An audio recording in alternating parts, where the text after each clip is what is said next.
Welcome to our Rolemaster Actual play session.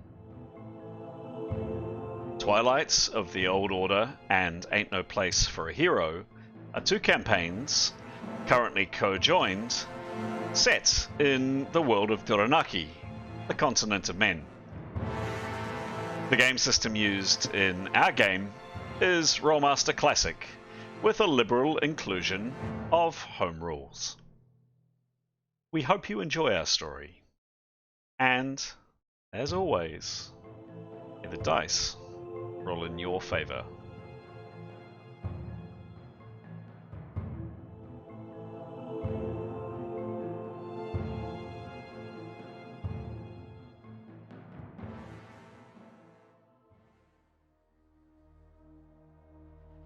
This is episode 88 of Twilight of the Old Order and episode 66 of Ain't No Place for a Hero. The two parties are on a desperate quest to recover two more arcane lodestones, which they hope will lead to their escape from the strange, multi-dimensional place known as the In-Between. We rejoin the story as a massive, tentacled creature has destroyed much of the complex, resulting in several party members being injured or knocked unconscious, and a horde of smaller tentacle beings attack the survivors.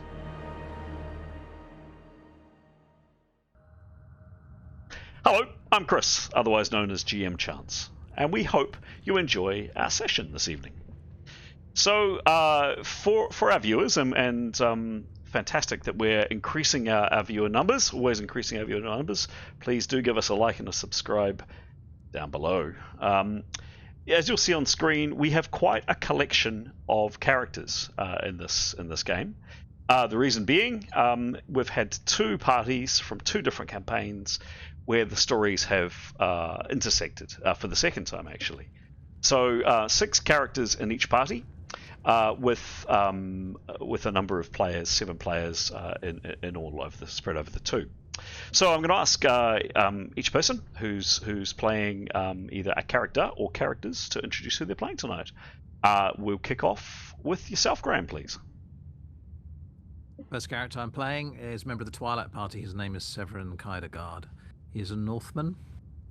He is a swordsman. He has spent most of his adult life obsessively training to be a swordsman. He is a bulky, well-dressed man and good-humoured and something of a charmer when the mood takes him. Another member of the Twilight Party is Tenya Anastasia. She is a hunter and a wood elf. She's a very attractive, well-dressed, graceful elven lady, but reserved, watchful, and somewhat aloof and can be spiky.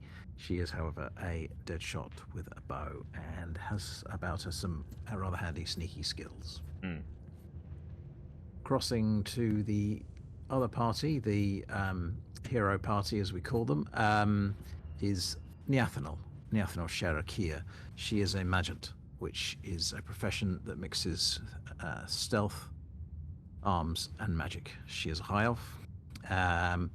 She's unassuming, quite tall but unassuming, soberly dressed, has a shock of red hair which she often disguised tucked into a black wig.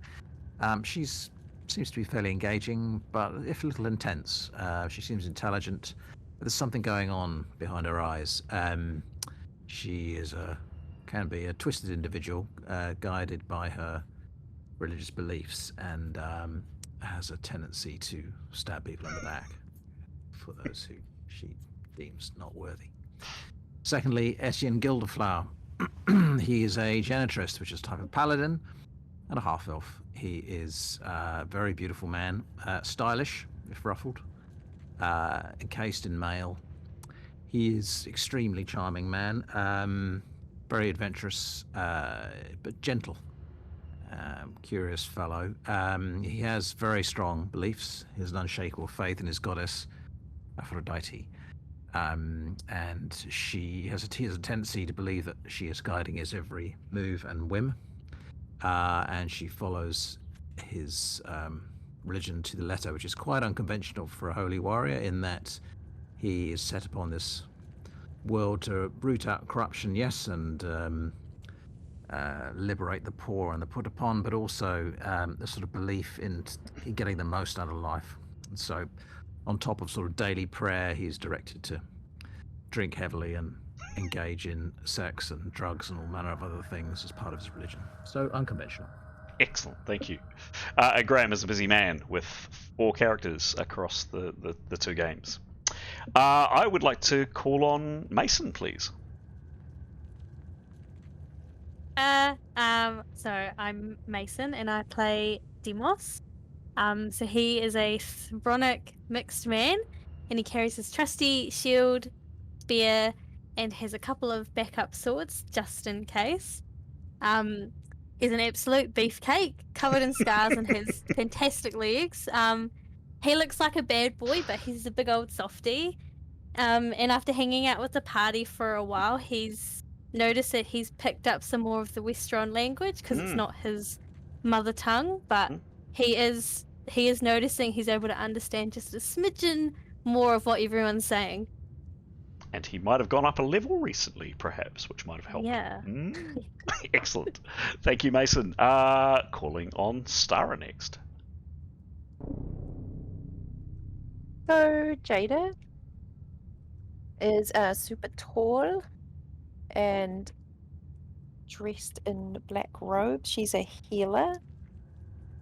And she fights with the quarterstaff. She trained for 15 years to fight with the quarterstaff. Excellent. Thank you very much. Yeah, and once a year, she sacrifices small animals. So I just read that.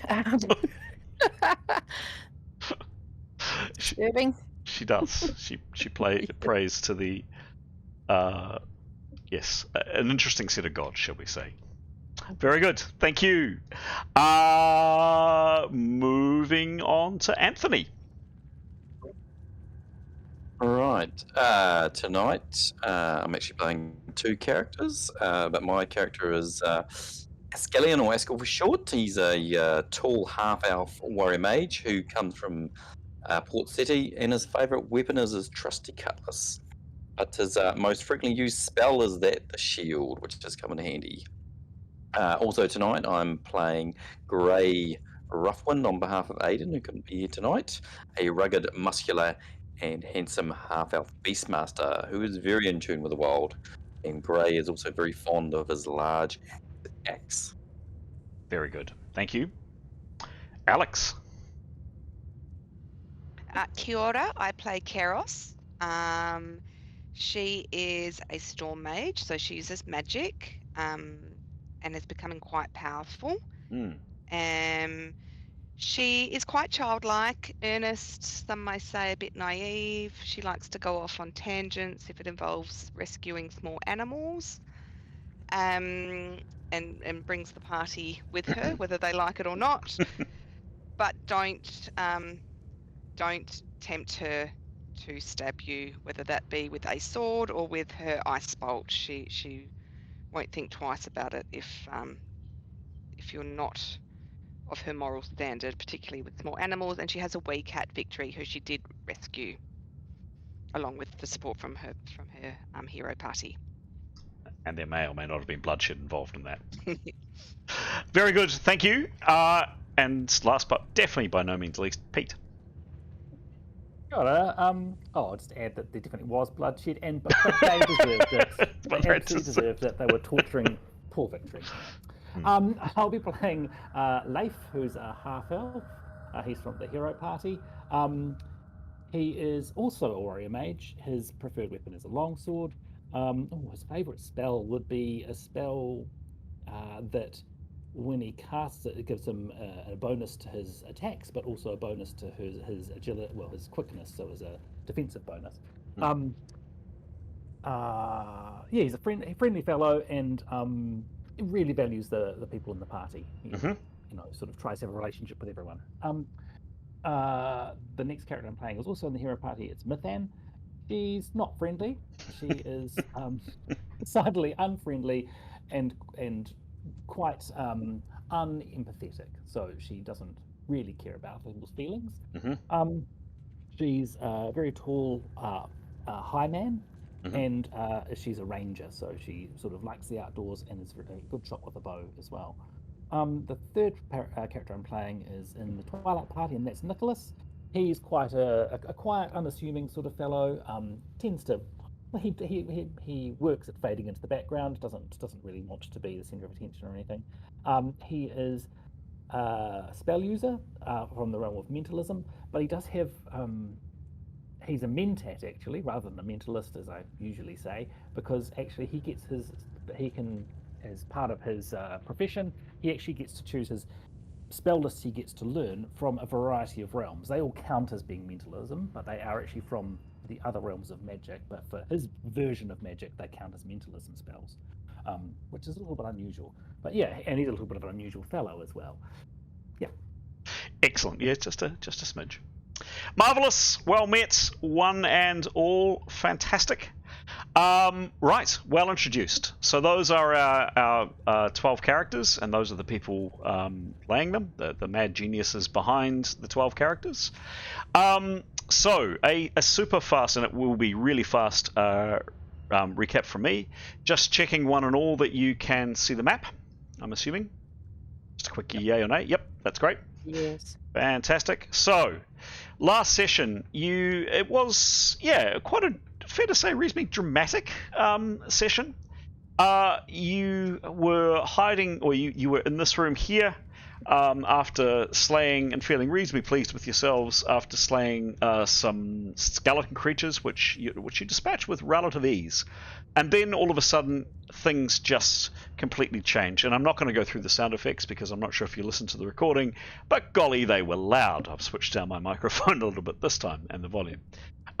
Suffice to say, a huge, massive set of tentacles, and you can see them there on screen, came through and just tore through this complex. And you can hear this creature in the backgrounds. This massive thing shuddering and basically frothing out in the gloom. It's torn down a variety of walls, and at least these characters, when they were in this room, were able to see through to the outside. So it's pulled down many of the walls at this complex that you'd already got to know quite well, quite thoroughly.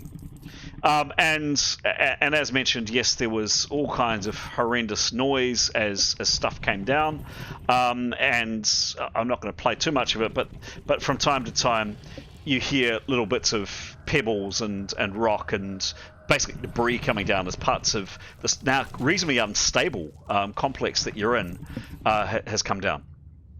A number of you were badly injured when firstly a massive boulder thrown by this creature in its destruction hits these bars here, you can see there, and then secondly, so some characters were in this room and the majority of characters were in this room, and this wall completely disintegrated and came into the room. Some characters were lucky and either jumped out of the way or were relatively unaffected. Unfortunately, several characters and either player characters or non-playing characters were affected. Alex's character, Keros, is unconscious, on the ground unconscious. Graham's character, Tanya, has taken a massive blow to the chest, and several other characters are kind of fending off minor injuries. Also, quite worryingly, your guide, I don't know what you'd call her, but her name is Afsun. You met her in this very strange place. She's told you it's called the In-Between, or the Fifth Place, or the Fifth Path, or the other place. It's called by different names. It appears to be some kind of strange world between worlds. How you got here, you're not quite sure. You remember being on a shore next to a city called Manta some time back, and then suddenly you were here, and all kinds of horrible things have happened to you here. Afsun has acted as a kind of a guide, has helped you a little bit, and she's informed you that by retrieving two objects, two more things she needs called arcane lodestones, she thinks if you can retrieve those, and apparently there could be some of these objects somewhere in this complex. She said some of her former colleagues had come here with her master, who sadly met his demise not long before you guys met Afsun, that she might be able to use these objects and help transport her and you back to normality, back to the real world. Anyway, Afsun unfortunately took a massive chunk of stone. She's on the ground unconscious, and even for those of you that aren't medically trained, one glance at her left leg and you think that's not good. Her knee is kind of bent at a really weird angle, and she is breathing, but she's clearly not in a good way. She's got a very, very messed up left leg. She's on the ground. So after the injuries and you basically the dust settled a little bit, you rushed into this main room here, pretty much just in the nick of time, because these creatures, a whole series of these creatures here, and you can just make it out on the map, I'm not going to post it in chat, but these creatures here started swarming this gap in the wall, and indeed started coming through this area here. Through some great and timely action from Mithan, she threw up firstly one wood wall, and you can see the wood wall here. That was unfortunately promptly smashed by this massive set of tentacles beyond. And then she threw up another one. By the way, these creatures, these strange, shorter kind of humanoid things, they sound a bit like this. And they occasionally kind of growl and snarl and hiss a bit. So thanks to the second wood wall that Mithan was able to put up, they have been blocked from coming through here. Severin and other characters, including Demos, have attempted their very best to wedge this door here closed, and are kind of holding it closed. And pretty much just where we left it was Askell trying to get to this doorway, getting to the doorway and being confronted by not one, not two, not three, but four of these things. One is directly on Askell and is attacking him directly. These two are hanging back a little bit, and this one is kind of over here in this chamber. I promised it was going to be a short recap. I never do a short recap, do I, guys? But anyway, there we go. Any qualifying questions before I start the game? Just wanted to check, who is aware of the situation with the horrors at Askell? Because he called out to us, and I've just forgotten who sort of communicated that there's stuff happening there. I would be... Who's aware of stuff happening there? I would say that probably... That's poor Afsun, who's unconscious. That's poor Keros, who's unconscious. Certainly Etienne, who's right behind Askell, obviously. I would say probably Nathanal, Mithan, Nicholas, these characters in the immediate vicinity. Fair to say these characters here are probably more focused on the door. I think Jadar was tending to Tanya, so perhaps not aware. But these characters in this area here would be aware that Askell has said either help or my goodness or something. Thank you. Yep. Any other qualifying questions? Nope. Going once. Going twice. Okay. Fantastic. Well, if we're all ready, I'm going to play the music to start the game, and then we're straight into initiative. Let's start the game.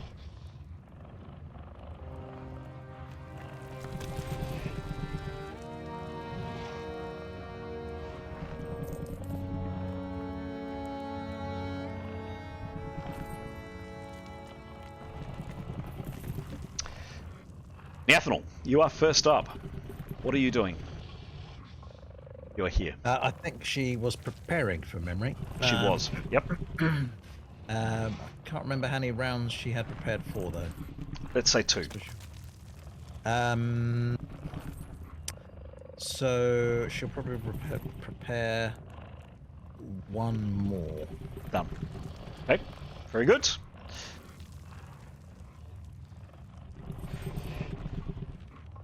Okay. Jada, what are you doing, please? I'm going to get away from the wood wall behind me and move towards the door that's closest. That's fine. Not door, yeah, the opening.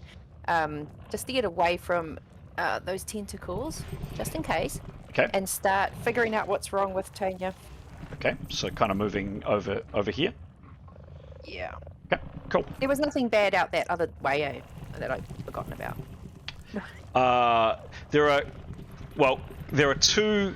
There's a doorway here. You destroyed this door. If you remember, you smashed this door in to get to the skeleton creature. So that doorway had a door. It's now no longer there. There is a door here which Severin and others, Demos, are actively trying to close, and then of course there's this gap. Yeah. I'll just go nearer to that door that they're actively trying to close, just to get away from the tentacles, just in case. Okay, sure thing. Okay, any other actions I should be aware of?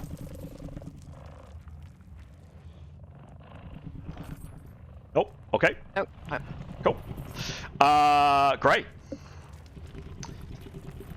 Right.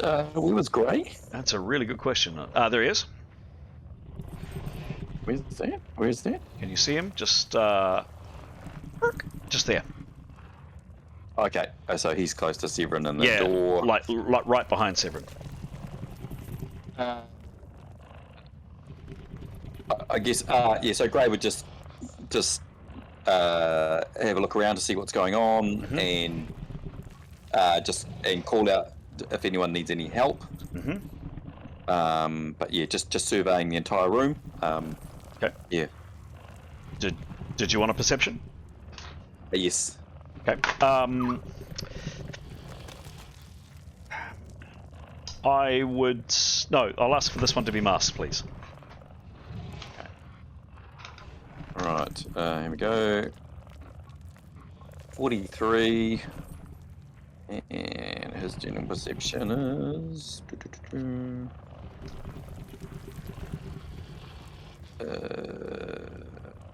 plus 37. Okay.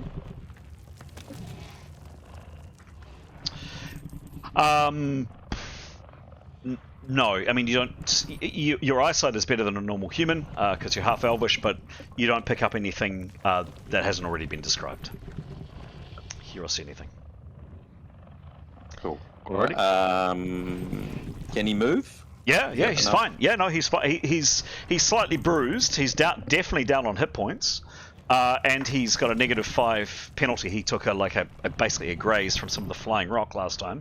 But other than that, he's fine. He will start moving himself over to Soon. Okay. And Etienne. Okay. Done. Yep. He's easily there within the end of the round. Cool. That's him. Kiros is snoozing. Is she having a dream, Alex? Is she thinking happy thoughts, or is she dreaming of dark, horrible things? She's thinking those tentacles sound like a cat purring. So she might be subconsciously looking for victory. Who knows? Maybe. Always about the cat. Where's the cat? Always about the cat. Always about the cat. Excellent. I might just switch up that volume a little bit on Kiros. Just a little bit low there. There we go. Excellent. All right. Next up is Leif.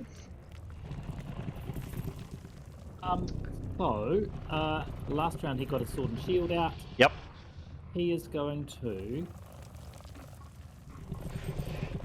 He figures Severin and Demos have got the door sorted. He's going to move and with the sword and shield out, facing the wood wall, and stand. Yep, perfect. Back from the wood wall. He doesn't want to be tentacled. Out there. And that's sort of near where Kiros is, isn't it? That's near where Victory and Kiros are. Yes. Yep. Yep. So he's thinking that. He'll also say out loud if he's got the actions loud enough for hopefully Askell to hear. Yep. I think we should move through to the other rooms. Meaning the rooms parallel to this, but further away from the tentacles, if possible. Okay. Okay. Cool. Done. And he's got an opportunity action should. Yes, sorry. So- Yeah, so- definitely. Etienne, you are aware of your companion, your recent companion, Askell, has his cutlass drawn, is standing directly in front of you, and you can see beyond Askell at least one of these things, maybe a couple more of these horrible creatures, and it's trying to maul Askell. What do you do? I'm preparing at the moment. I think I'm a couple of rounds in. Can I communicate and prepare? 10% action? Yeah, I'd give you a bit more than 3 words. A short couple of sentences, yeah. Essentially, Askell preparing to attack. Okay. Cool. Anything else? Yeah, casting, I think I just add to that. Okay. Done. Excellence. Nicholas. I believe Nicholas had the whistling. He had just recast it, I think. He had, yes. I re-listened to the recording, and he just had, yes. Cool. He was hoping to move that. So he's aware that there's creatures out in the hallway. He's hoping to move his whistling out, attack if possible this turn, and also give a report to the rest of the room about what he can see there. Yep.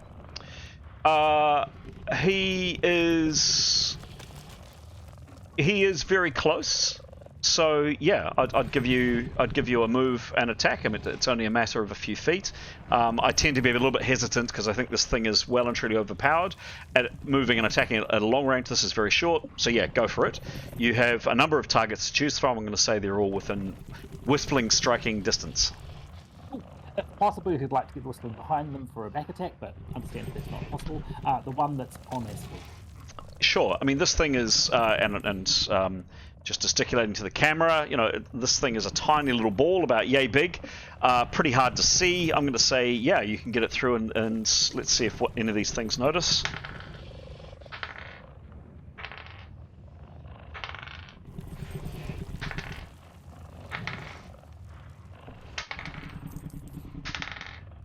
Okay. None of them appear to have noticed the whistling come through. I'm happy to say you can back attack. Oh, yep, the one that's on Askell, please. This one here, go for it. Yep, doing the grapple. Yep. Oh, great. It's a 5. Does this fumble? Probably not. No, it did. It did another time, I believe. Okay. But I don't think that 5 will be a fumble, because it would be same as a punch. Yes. Attack? Yep. Yeah. So it's going to be a 1. Surely. Cool. Okay. So it's rear that you're attacking. It's plus 90 though, correct? It is plus 90 on a small grapple. Well, bizarrely enough, even with an absolutely appalling roll like that, success. Ooh. You do it not only 3 hits, but an A critical. I don't believe that. You did get plus 35 from attacking from behind. Roll the critical, please. Yeah. Oh. 4. 4. Typically I'm rolling a D100, not a D5. Yeah, I am. Weak grip. No further hits. This thing, you don't even think it noticed, to be honest.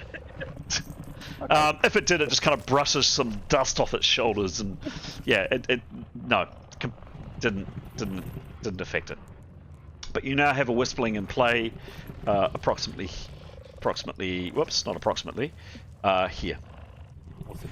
Does Nicholas get a chance to say to the rest of the room, at least 3 horrors out there? Yep, I'll give you that. Yep. Cool. Oh, thank you.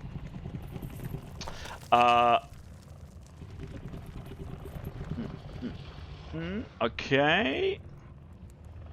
Askell.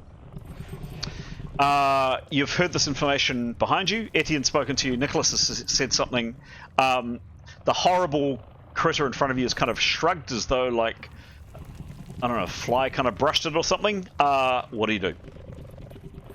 I'll definitely be calling out, say, need a bit of help.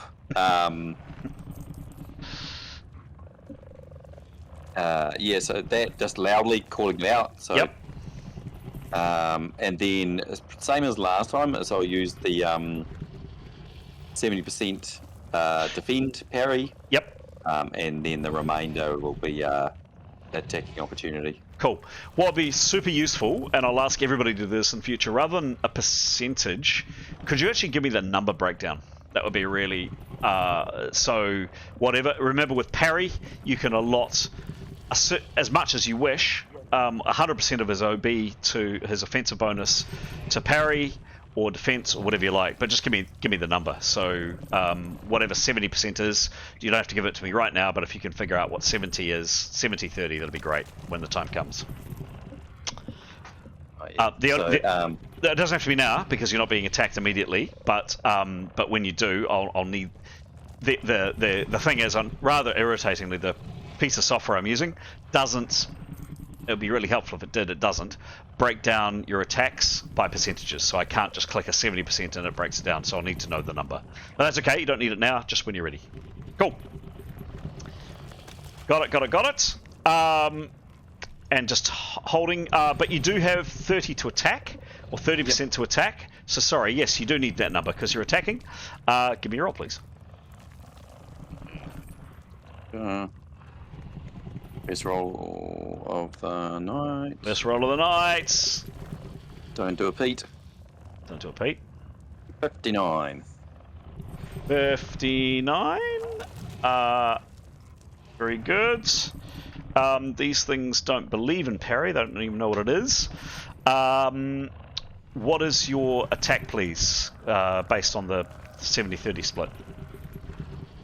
So my attack, that's my plus 83 with cutlass, right? Correct. And Yep. you apportion how much you attack with and how much you defend with out of that 83. Okay. So attack with 23. Attack with 23. Done. Cool. Thank you. Sorry to say, these things aren't very fast, and they and it certainly didn't try to block it in any way. But Askel's just keeping a lot of his strength back, but with his magical shield up, strikes out at the creature, but the shot goes wide. It doesn't hit it. But good defensive play. Okay. The weird thing is, Askel, you're right on these things, and several of them are kind of like they're making these noises and kind of bubbling. They're kind of frothing. They don't really have mouths. You can see the image. They don't really have mouths as such, but there's a sound coming out of them, and you don't know, but you think maybe they're communicating. And this one here takes a step or so back. Steps back to about here. It couldn't get at you anyway because its companion is right up in your face, and Askel has wisely positioned himself in the doorway. Mithun.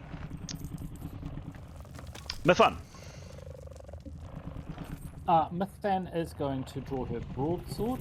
Yep. I don't actually recall what she had out, but she's going to draw her broadsword, and she's... Oh, no, she's not. No, she's preparing. Preparing? Done. Okay. Number 9. Okay. The one in front of you, Askel, it has been kind of wailing on you. It's been kind of beating you, trying to just bludgeon you down.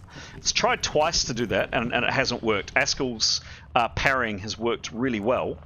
And instead, it steps back a little, and as it steps back, it lashes out with this... you can see on the image, if we zoom in, it's got this strange appendage on its right arm, either right or left arm, depending on the creature. And this thing just snakes out like a tentacle, a small tentacle, and just tries to envelop Askel. So a different type of attack. Now, you do, Askel, get your parry on this, which I'm just coming. There we go.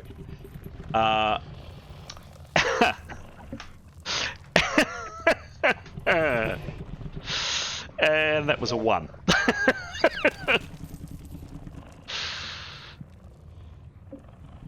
Let's hope it envelops itself. Yes. Yeah. It's gonna get it. Did it hit the stone wall? Ouchie. Broken its tentacle fist.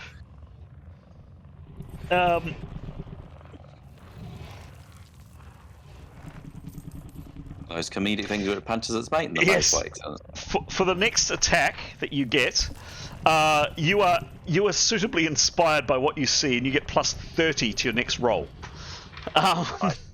So it attempts. It's kind of psyching itself up for a massive kind of lash at you, and it trips and basically stumbles. You'll recall that there's this horrible, sinister pool, kind of pool here. And it slips. It doesn't quite fall in, but it basically loses its balance and is just kind of stumbling for a bit. It doesn't attack this round. nice. However, this one, who stepped back, does. And now that there's room, that its mate's not there, you'll get partial cover. You'll get a good amount of cover from this because it's slightly around the corner, but it does get a slight attack on Askell, unfortunately. The same kind of attack. And unfortunately, you parried the last one, so this time around it is just your DB, Askell. What is your DB, please? Does he have his shield spell up? He does have his shield spell up. Yes, I do. What's my defensive bonus? So 24, I think it is. Sorry, armor. Yep, Gotcha. it's Yeah, Richard Levered. rank 10. Got it. Yeah. It was the shield that saved you. So that magic spell that you have, that enchanted shield that surrounds you. So this thing's tentacle comes out, and Askell, you see it blazoned on your face. Now, you did also get partial cover there, so it chose a particularly kind of bad spot to try to attack you from. But there's this spattering of goo, this horrible slime that kind of fizzes and pops on the surface of your shield. You really don't want that thing to hit you, but very fortunately because of your shield, it missed. Tanya, you are stunned, no parry. There's not a lot you can do. You can probably say a few words if you wish, but probably not a lot more than that, I'm afraid. We'll point out bits where she's bleeding from. Done. Her leg, where she fell over. Pointing. Looking imploringly at Jada. Okay. I'm in trouble, Jada. Help me! Alright.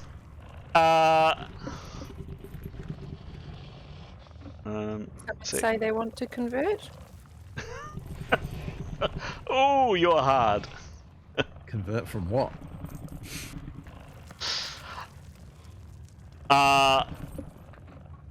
Demos, your turn.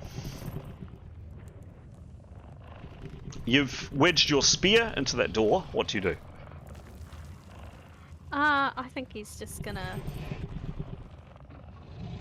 Has he wedged it in a way that he can just leave it there, or is it?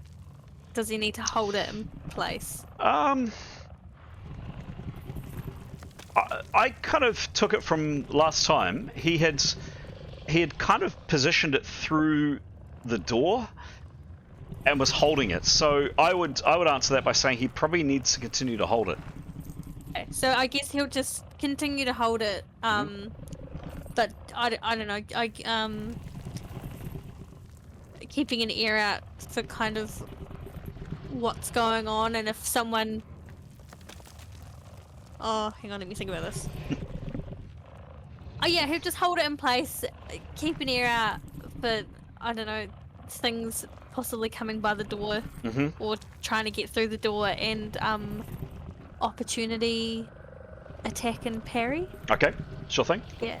Cool. So you've wedged your spear through that ring, that door ring that you can see. Severin, in the meantime, is pulling it with all his might, keeping it closed. And probably just as well you did, because there is, both of you, there is this kind of force on the other side trying to pull the door open away from you. It's not It's actually not especially, not massively strong, and I'm not even going to ask for a. Actually, yes, I am. I'm going to ask for a strength roll from you, Demos, but it's an easy roll, and I'll ask one from Severin too. Basically, just no failures. Wasn't a particularly. So this is just D100 plus your strength bonus. Okay. Hang on. Where's my strength? Strength. What did I get? I rolled a 60 and a strength, so 93 total. Fine, absolutely fine. So yeah, the pressure on the door is not intense, and Demos holds onto it just fine. Unfortunately, Askell, the third one of these things are around you. This one has a better view on you than this one here. It has a full attack on you, and it does the same thing again. With its tentacle, there's this kind of noise, and its tentacle arm thing just shoots out from its arm straight at Askell again. 3 attacks, 1 failure, in one round. I'm sorry, Askell. It is number 4. Just come in. You have your shields, which is 25, very helpfully.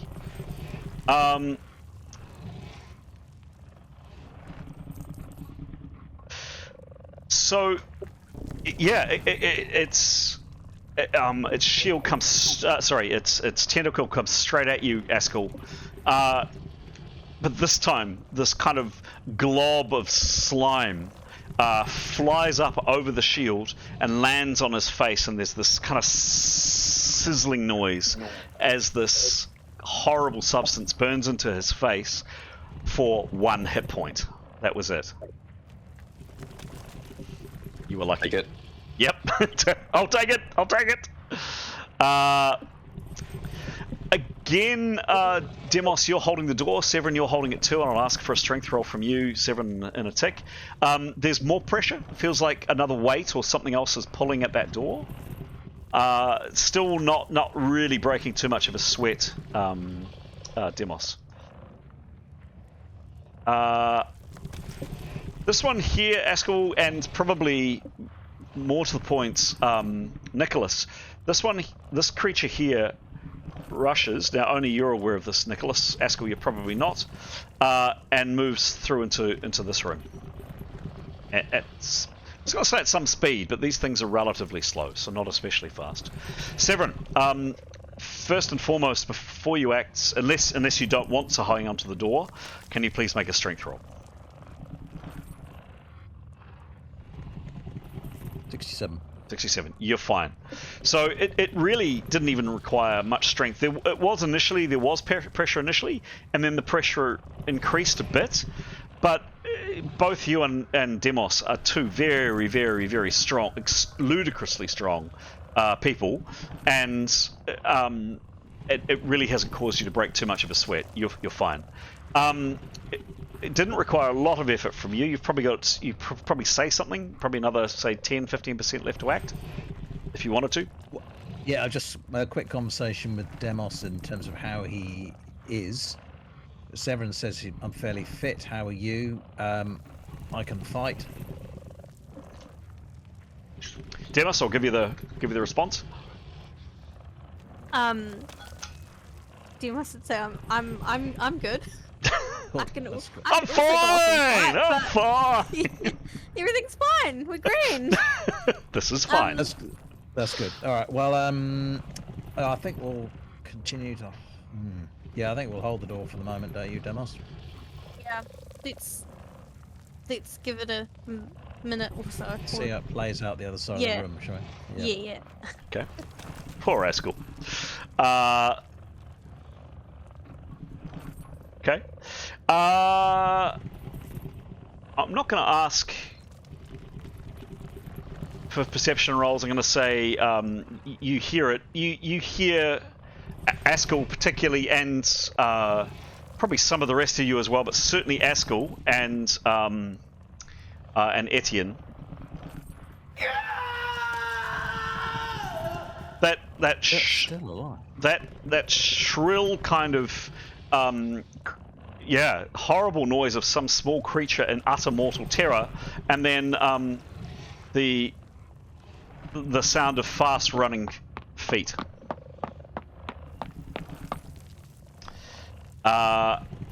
Next up. That is the end of the round.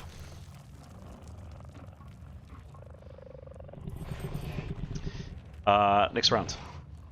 Initiative. And we're off.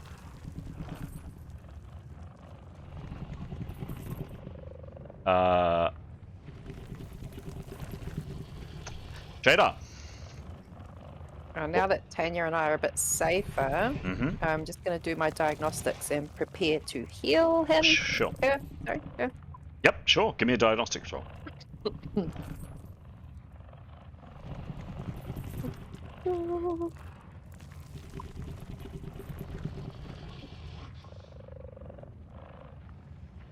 $69.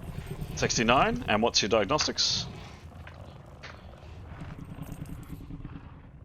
Plus 76. Okay. Was that the right thing I read? Total? Sounds... Yes, the total. Yes, that's right. Yep. Yeah. I don't know if this form is up to date, but we'll just go with that. Yep.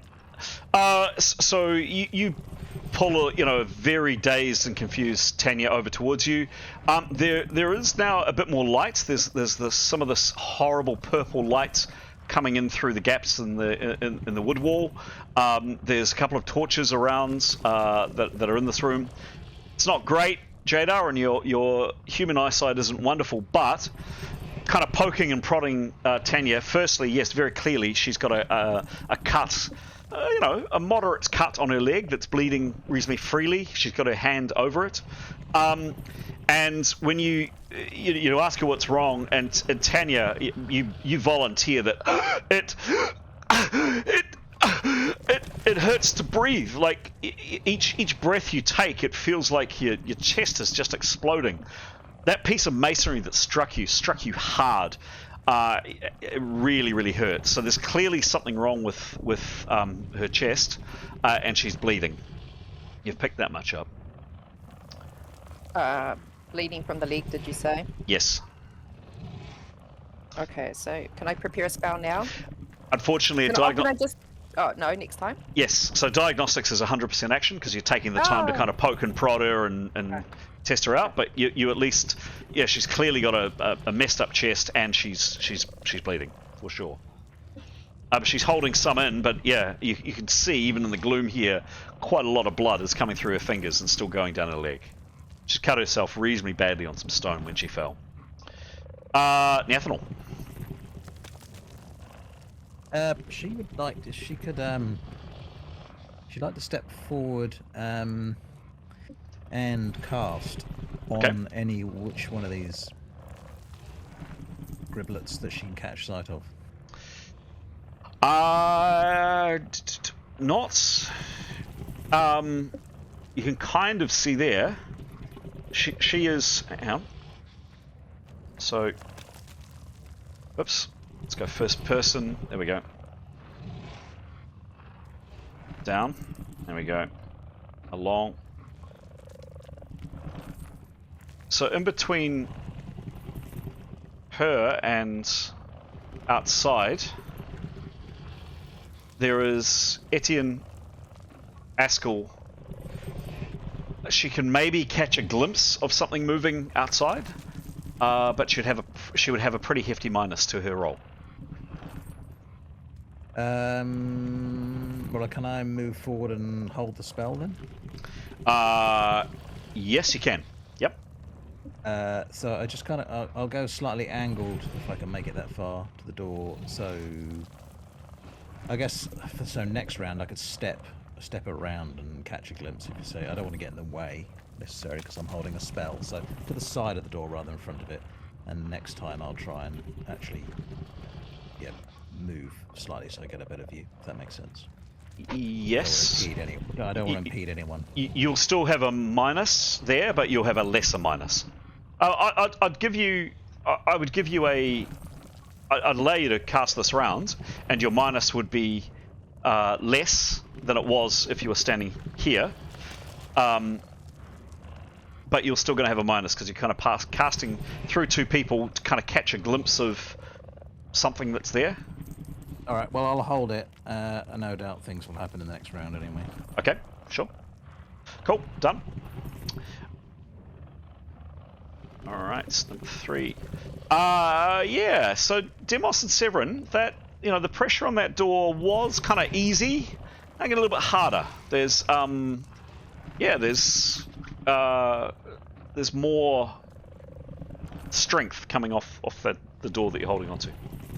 Not quite making you uncomfortable yet, but yeah, a bit more. Gray, what are you doing?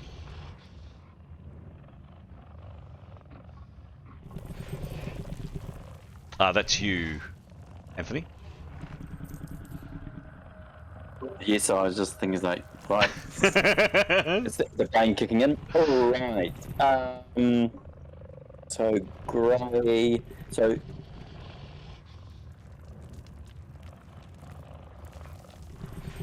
Afsoon's down and out. Mm-hmm.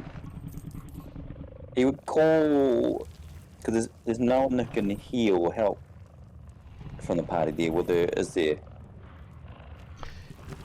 I can't see. So that's Etienne. Leif. Yep, Etienne's in the doorway along with Askell, Nyathonal, Nicholas, Leif, the strange kind of girl you've recently met, or again met, is there. Mithana's here. So to the right of Grey, that's Afsoon, right? That's Afsoon there, at your feet. Oh yeah. Etienne was carrying her and then promptly dropped her and her head hit the ground last time. Right. So Grey would attempt to carefully pick her up. Yep. And move her back out of the way. Okay. Where do you move her to? Where we can see Jada looking over his shoulders. Yeah, sure. Yep. Yep. Start moving her there. Okay. It's quite a bit of rubble in between. I'm not going to ask you to roll for it, but basically you start pulling her inert form in this direction. You get to about there. And then it would just call to Jada to say she's really badly hurt. She needs help. Yep. I mean, and she's been dropped. Yeah, she's been dropped. She's got a headache on top of a busted leg. Yeah, I mean, Gray, you're no medic, but looking down at her leg, and even Gray, who's got a pretty stiff constitution, looks down and just goes, "Ugh, yeah, that's not good. That's not good." Okay. Yeah, that's Gray. Thank you.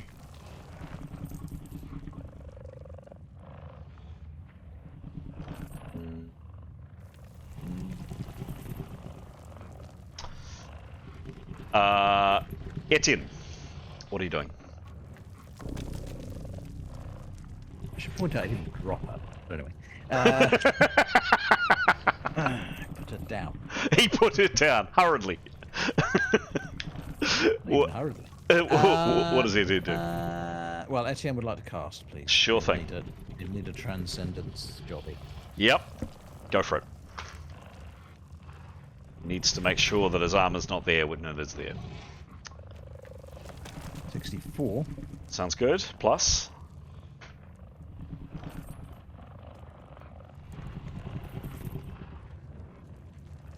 Plus 81. Wow, clear. Well clear.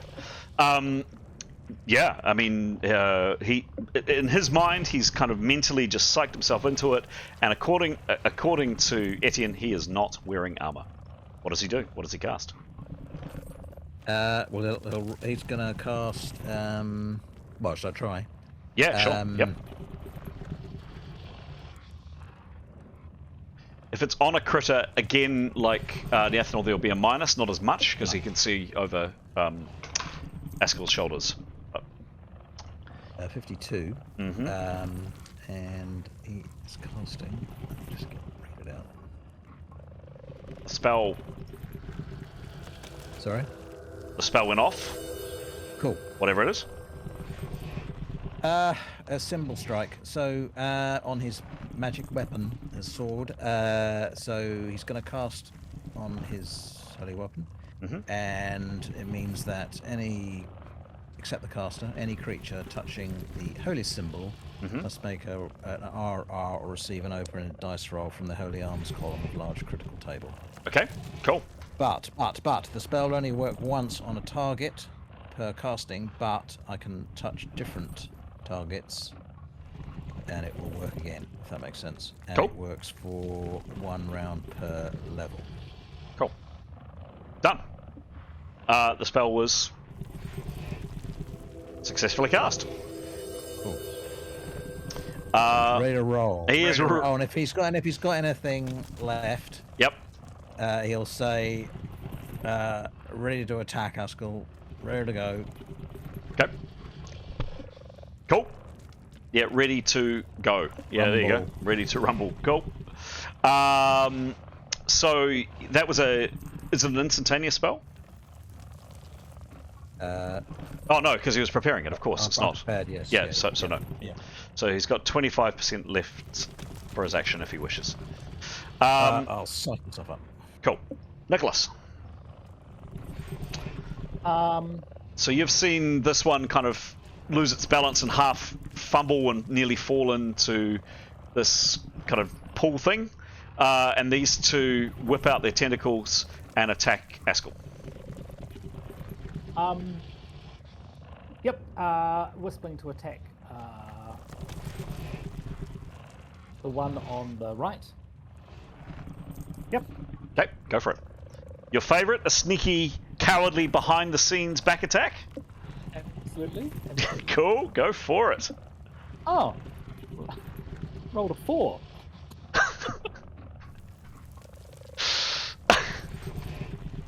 Hey, I think if anyone to have the rubbish rolls, I'm happy to, because I don't, doesn't bel do too much damage with this attack. But I don't believe it. Even with a, we should actually figure out what was the fumble. Oh, we said the fumble was a 1. Yes, we did. Yes. Okay, so 90, negative 10 because he's suffering from hits. Poor roll, but he gets plus 35 for his rear. This creature realistically doesn't get its DB, which I didn't account for before on the other one. But would you believe, even with a shocking roll like that, again, the same result. 3 in an A. Roll the crit. an amazing crit roll, though. It's going to be just stellar. Is it? 87. Not 87, not bad. Not bad. 87. Yeah, you hit it in its non-tentacle hands. And you kind of this ball of energy kind of wraps up the arm for a bit, and this creature's kind of struggling and clearly not happy about it. It's now very aware that the Wispling's there, and it's kind of frothing and gibbering. But yeah, you seem to have immobilized its non-tentacle arm. Oh, hopefully that slows it down. Nice. This one here is just kind of flailing and fumbling around. You were very lucky, Haskell, that it kind of didn't manage to screw up its attack. It is indeed Haskell's turn. What do you do, Haskell? All right. I'm gonna sort of retreat slightly, so just further into the doorway, but back out of the doorway. Is Etienne right behind me? He is right behind you. Like he is. You can feel the. Well, if you weren't focused on other things, you could feel the breath of Etienne on the back of your neck. He's right there. Nice. All right. Wondering what he had for lunch. Yep. Yeah. In that case, I would just say, yeah, oh, garlic. I just call out, just say I'm going to need to move back, and then I'll just do the same pattern as before. Defense, majority defensive, with a little bit of attack. Who does he attack? He's got to obviously leave the doorway now to attack. So just defensive Okay. Then just when he's signaling, he wants to move back. Okay. Yeah. Sure. So Etienne, you had 25% action. I'm happy if you wish to shuffle back. Okay. Yeah, he was anticipating going the other way, but okay. Well, in which case, I think having seen the success of a similar pattern when we were outside the same door from the opposite way, I think he will step to the side of the door and suggest that Leif, he'll signal what's going on, incoming, and step to the side of the door with his weapon, and if anything comes in, have a swipe from that side. Askell, you've got the ability to move where you wish. Moving backwards, where do you go?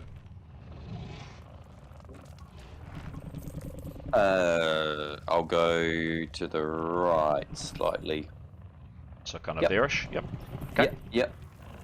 Oh, Okay. I thought I was there, wasn't she? She was. So. Then, Just within reason, like I'm not going to stomp over someone to get back. It's just go back within reason as far as I we guess go. she can accommodate. She'll move back if she's got anything left. yeah, she does. Yep. Happy for her to move other way. Yep. All right, she'll shift backwards a bit. Okay. So this one. Yeah. Yeah. This one here that whose arm you wrapped up, looked about ready to launch its tentacle in Askell's direction, but it is now just kind of trying to free itself of its other arm, which is somehow wrapped up with this tiny ball of energy. So yeah, it seems to be quite focused on that. Leif. So Leif will... Well, can we rotate round to where he is, please? Sure. Thank you. He will make room if he needs to, but he's also... he'll split his attention between the hallway and the wood wall. Yes. But anticipating that he'll need to be attacking up the hallway at some point. Mm-hmm. Opportunity attack, but also preparing. Okay. Cool. Done. Cool. Tanya, the good news is you're no longer stun no parry. The bad news is you're still stunned. You can speak a little. Jadar has been poking and prodding you. I mean, she'll answer any queries, questions, point Yep. out where it hurts. Yep. Everywhere. Okay. Cool. Next up, this one here.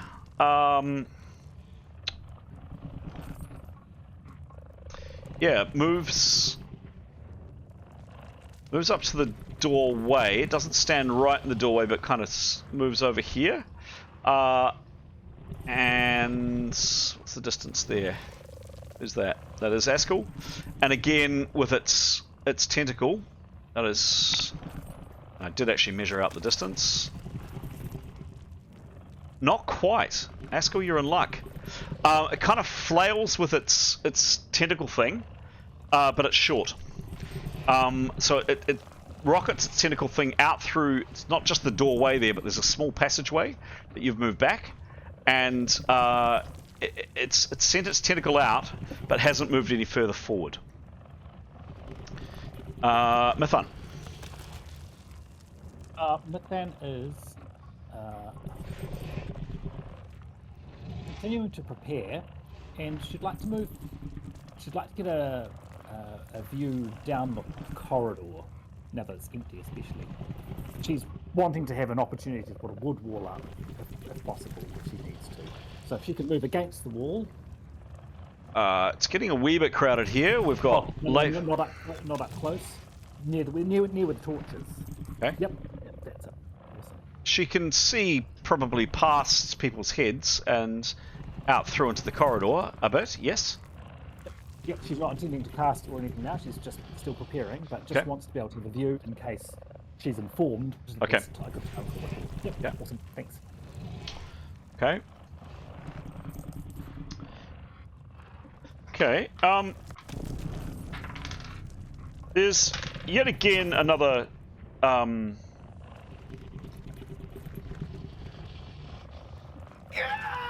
much closer this time, and some of you see, fair to say,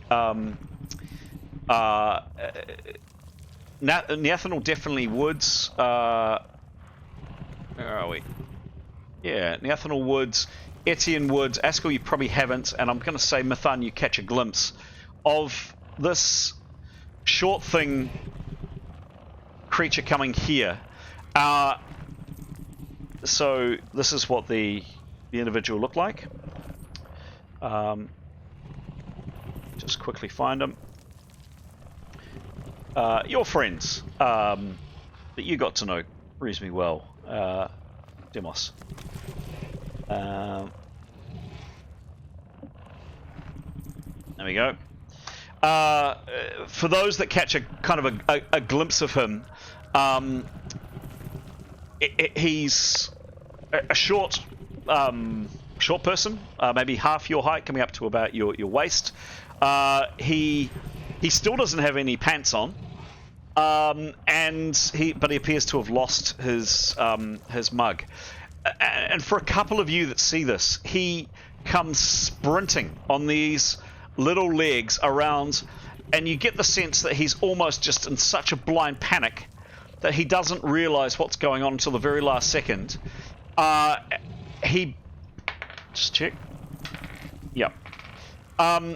He looks up at the last second, sees this creature here that had kind of tried to attack, had tried to tentacle you last time, Askell. Screams in horror, basically almost bounces off it, and kind of collapses, and you hear a thud and another scream from inside the pool. Probably whoever that is. Neathanel, you just catch a glimpse of this little face with these gigantic, round, utterly terrified eyes of this poor individual, utterly mortally terrified, in the pit. I don't think she would, actually, because she's up against the wall. I don't think she's where you've put her there. She's behind Askell. Okay. Anyway. Yeah. Cool. All right. Nicholas would, though, right? With whistling. With the whistling, yes, you would. Good point. Thank you. Yes, so Nicholas, you see all of that. And you see, kind of pathetically, he's down on his back, and he's just, like, apoplectic, I think is the phrase, just with utter shock. His eyes are just like saucers. He's kind of foaming at the mouth and gibbering, clearly terrified out of his wits. On his back, this poor little creature, as these three kind of creatures round above him. Amazing what it must be doing to his mind. Oh, look at it, wonder and wonder. If we can, he would report that to the room if he's got action left. Concentrate. Halflings in the pit. Okay. Well, the shore pool. Yep. Yeah. Okay. Demos, can I have another, this time a medium strength roll from you, please? Give me a roll, please.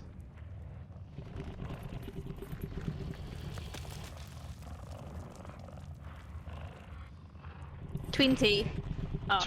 20? Wait, 20 plus... Oh no, where's my... there it is. 20 plus 33. Okay, cool. So 53. 53. Not a failure, but yeah, the pressure on this door is definitely getting more intense. Yep.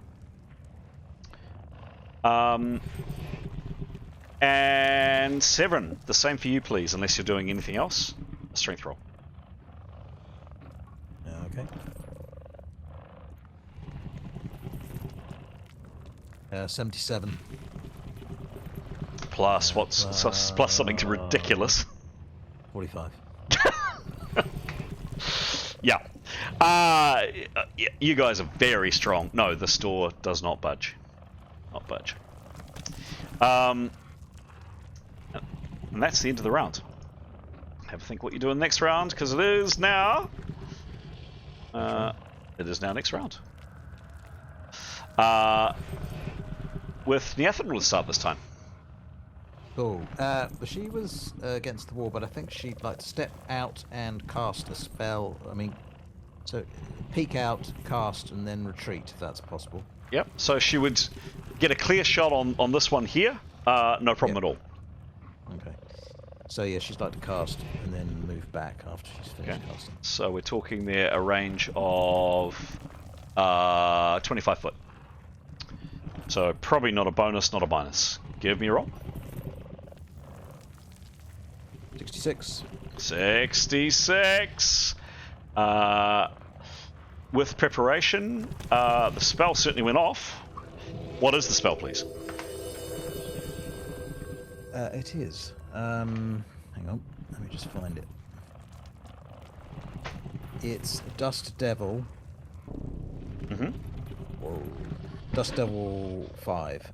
Sorry, Dust Devil 2. Mm-hmm. Caster creates a small Dust Devil that rushes out, strikes a target, delivering a B unbalancing crit Cool. to a target who does not resist it. Cool.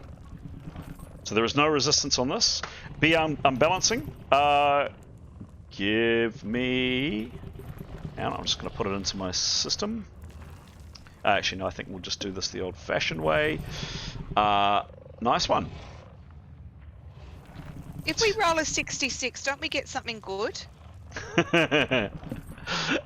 No. Ooh. Quite the opposite. Oh. That's Never all- mind. If we roll it on a crit, Yes, you do. Don't we get extra points or something? Yeah, I reckon. Do I get a merit point? You get Get a a... sticker? You get a... I've got a... Yeah, I'm not going to go into that. Right. Excellent. Don't they call him GM Give Peace a Chance? Yeah, that's me. That's nice. I like that. I like that. Very witty. Very That's witty. great. That's 100 XP for wittiness. Thank you, Stara.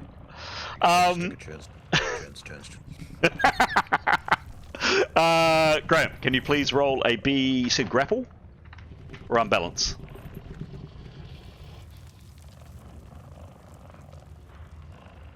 Uh, 23. Was it an unbalance or was it a grapple? Oh, I think it was an unbalancing crit, wasn't it? Delivering a B unbalancing critical. 23, sure. You have unbalanced them. You do another 5 hits, and this critter is definitely looking, a bit kind of wobbly. Not particularly serious, but yeah, you kind of put this thing off its balance. But another 5 hits. And then with the remainder of the turn, she'll just duck back in and draw a weapon. Sure, done. If she's got enough juice. So 75% to cast a spell, 5% to dark. I mean, it's a matter of a foot, not even that, and 20% to draw a weapon. Easy, no problem. Done. Wow.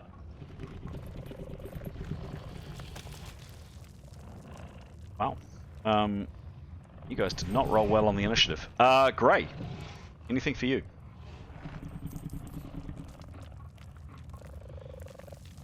Right. Great. We said upstream already. He will now return back over to Etienne, Eskel. Axe at the ready. Just Okay. Defensive pose behind them. Cool. Deposit our soon, and then head back over here. Done. Oops. Okay. Next up is Jada. I'm going to get to work on Tanya with a cut repair 1. Cool. Are you preparing or casting? I'll just cast, I think, because it's pretty urgent. Feeling lucky? Go for it. Okay. Ooh, 50. 50. 50. You just rolled a 50. You just rolled a 50. Is a 50 a bad one too? Yep. No. Could be a good one. Could be a good maybe one. there's not a hurry. Maybe the rest of the halflings are sharp.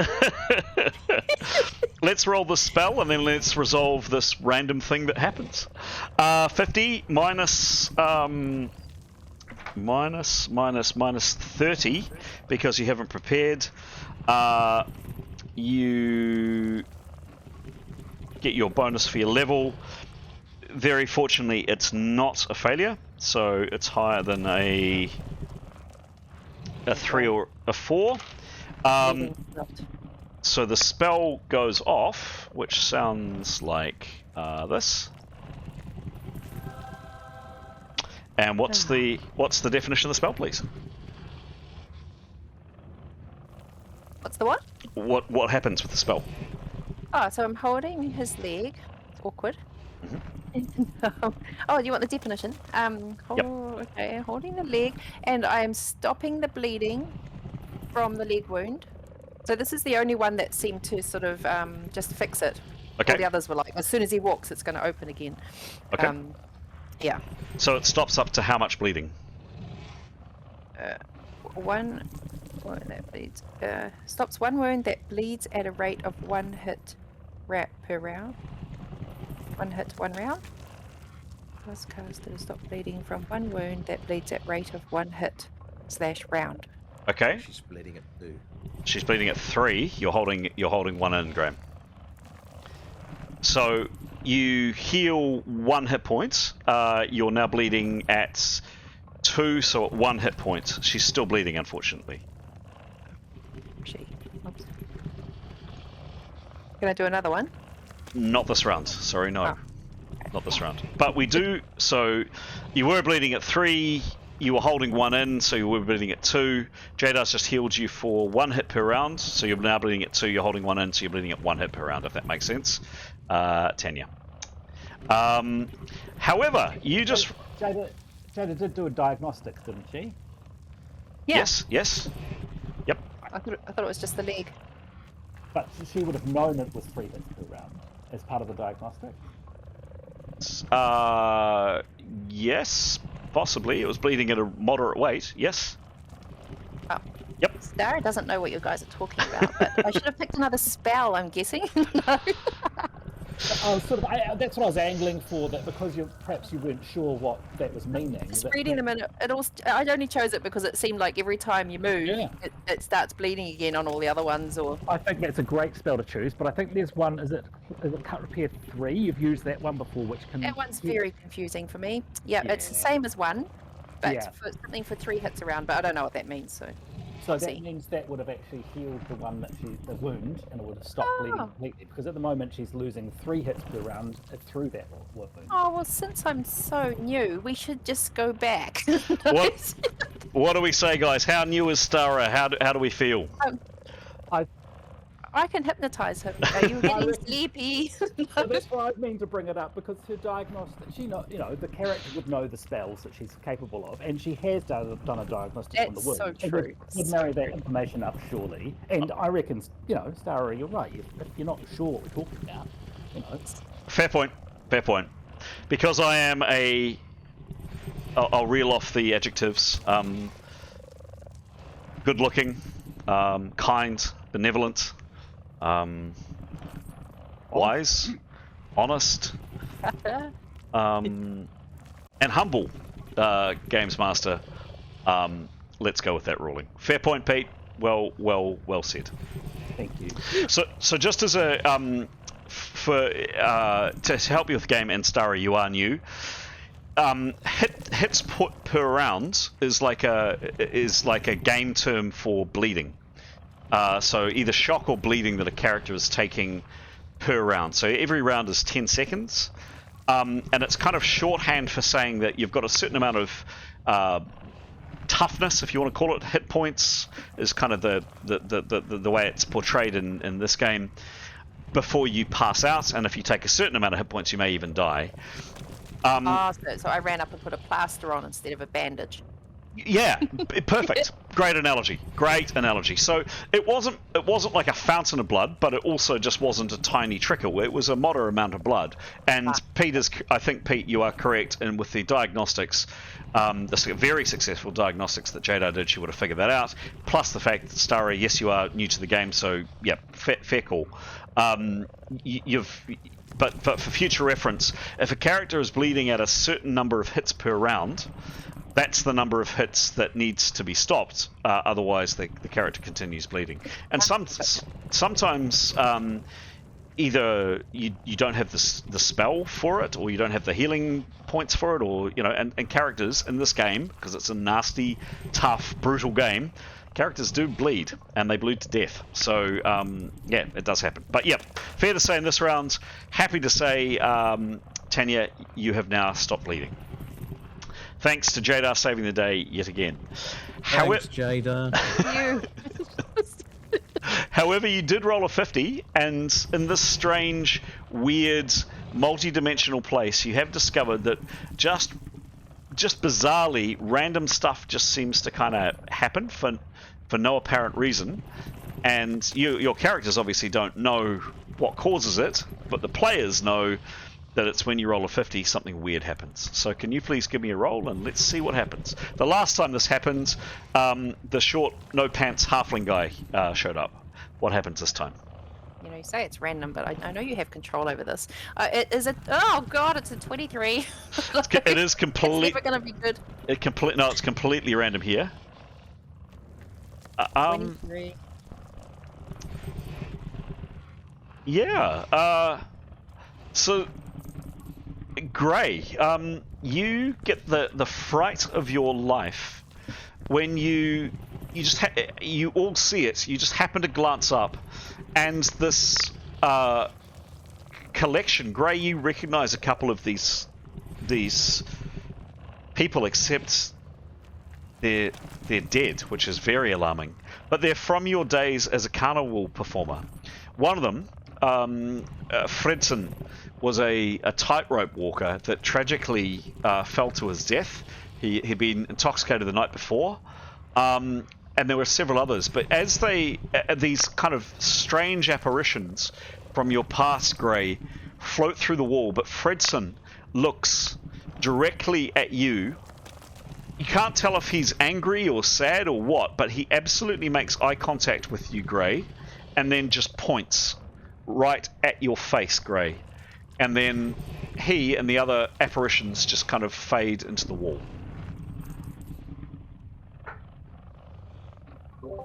Spooky. That's not very nice, is it? Several of you have had this kind of thing happen. Jada, that is the end of your turn. All of you have just seen these horrible shapes just blend into the wall.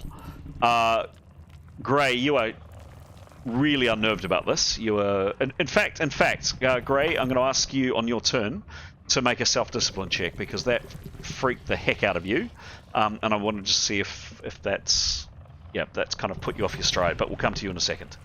Leif, what do you do, please?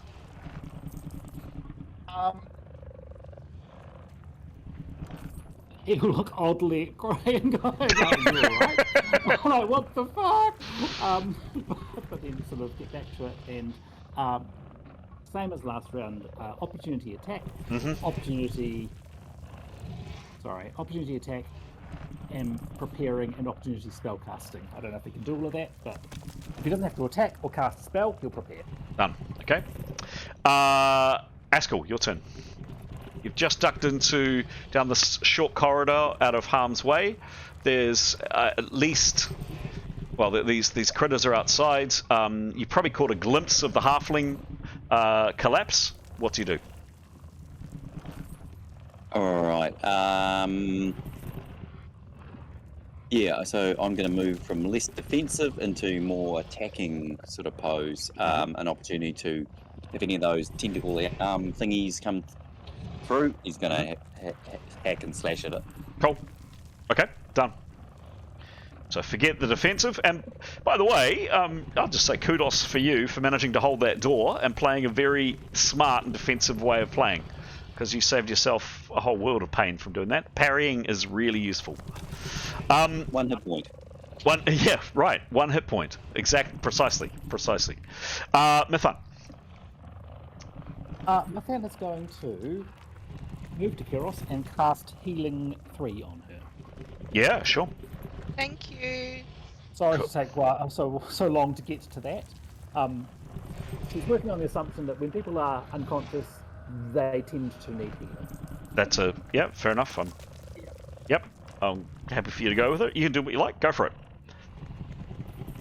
So you move up to Keros, and do you do anything else?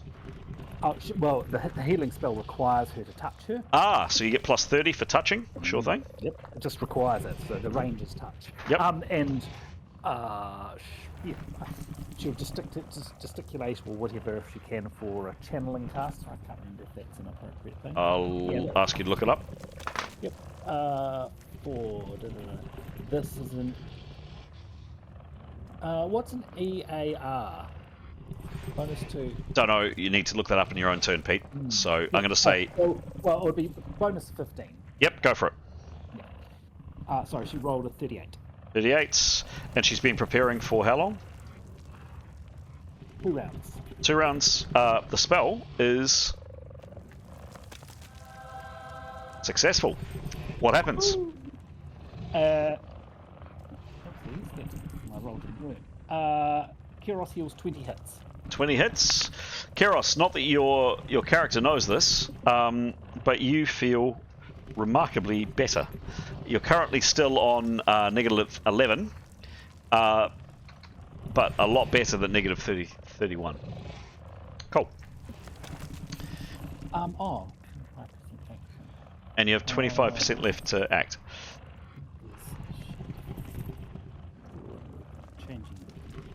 She would. No, her bow would be unstrung. Would her? What do you think? No. I'm going to say her bow. I think it's fair to say her bow would be strung. It's only a matter of a few minutes since you fought the skeleton creatures. I think it's quite realistic that both her and Tanya's bow is still strung. So she would begin to put her sword and shield away. So she'll sheathe her sword. No, cool. Yes, sheathe her sword. Cool. Thank you, Etienne.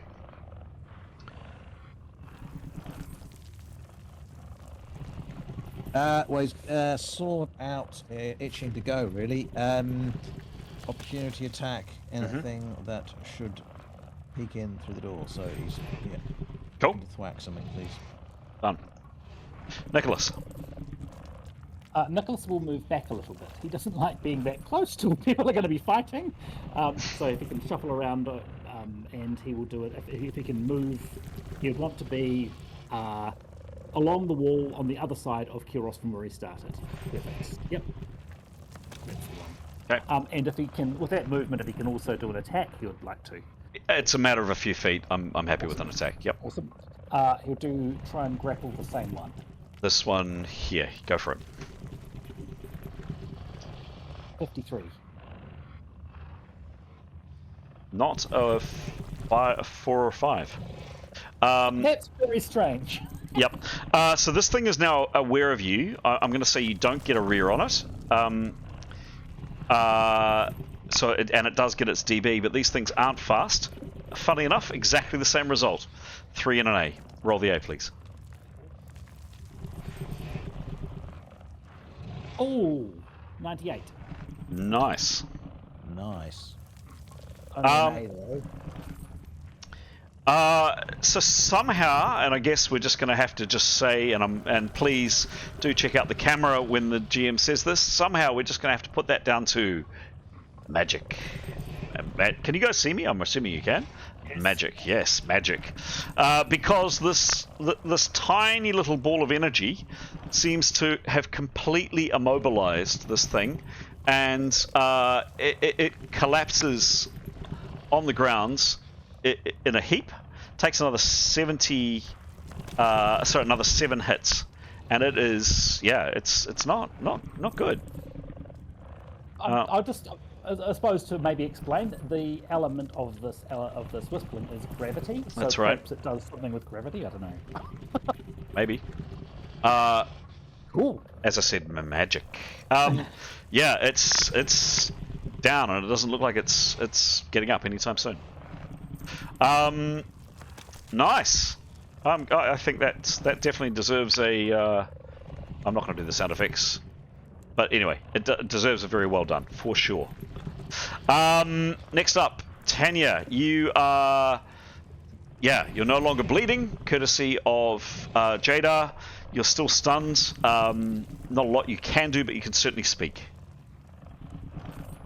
Well, I mean, she's very effusive in her thanks, and yeah, just saying that the bleeding stopped, but she's quite low. What are her hits at the moment? Her hits are... She's on 20 hits.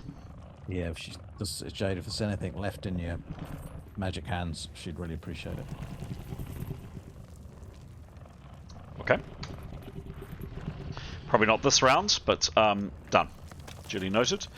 Right. So,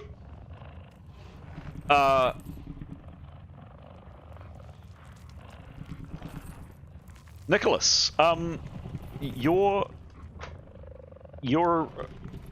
aware of this. Can relate a certain degree, if you wish. Yes, please. Yep. First thing that happens is another of these things that had rushed in there comes out, and pretty much just in the nick of time as this halfling is getting to its feet and scrabbling out here, and this creature blocks it, and then, particularly followed up with a 95, this one here lashes out with its tentacle, and there's this horrible kind of choking noise as this short creature is completely enveloped and starts screaming. You all hear the screaming, and it's a horrible noise. The Whispling sees kind of steam or smoke or something coming off this halfling's flesh as this tentacle wraps round and round it.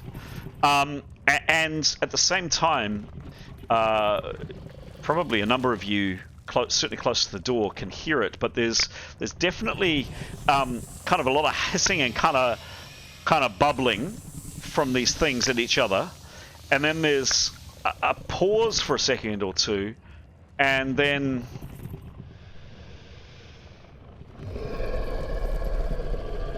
from outside this gigantic thing, and this critter here begins, it's only just attacked the halfling, so it can't move far, starts to move certainly towards this direction a little bit, but this one who hasn't acted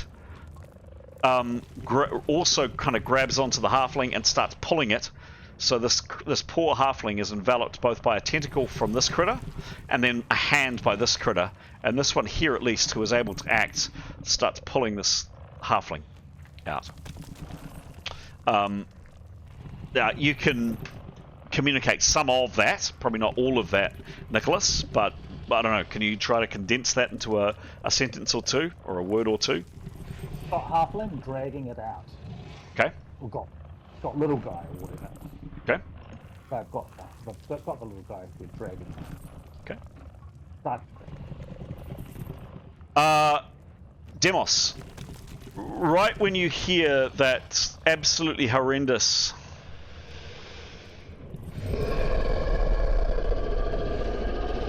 noise, the pressure that you and Severin feel on the door stops, and the attempts to try to yank the door open cease. Any action from yourself, Demos? I think he'd turn to Severin and just be like, "Do we let go?" Severin, it's not your turn, but respond. You feel the same thing? I think we'll give it a little while. Let's just see how this plays out. Well, I mean, he'll continue the conversation thinking there may be an opportunity to change our position. Do we think we can? Well, then I'm not sure. Got up to that position. Okay. I think so. Yeah, Demos will just keep holding on to the door, but yeah, opportunity. Attack and parry. Which has actually got sealable doors, I remember.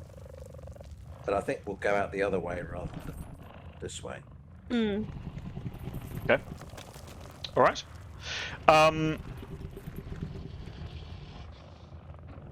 Severin, it is indeed your turn. Do you? You've just said that. Any actual action from yourself? You've certainly felt the pressure on the door completely go.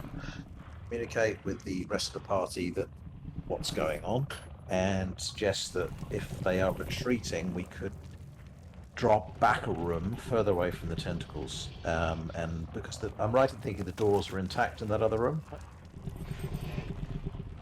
You don't know. You haven't been in there.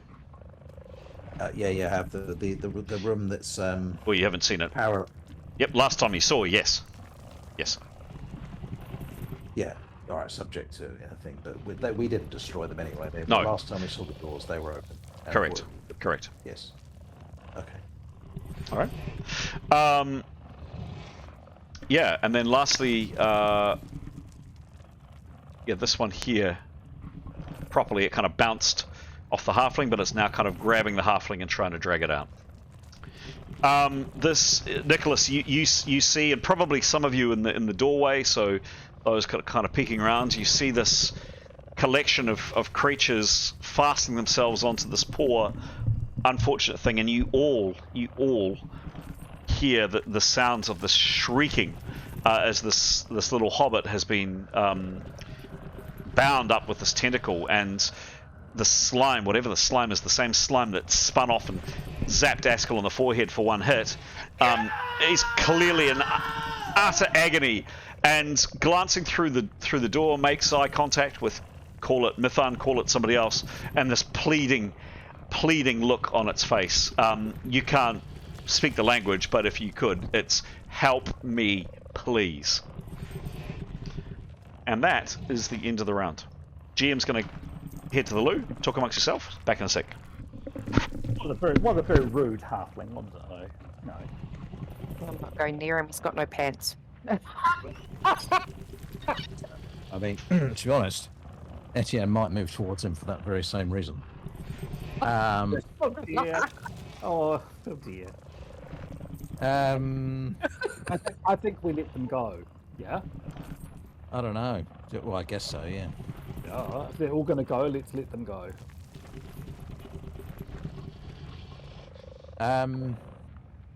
What do you think to changing room? Definitely.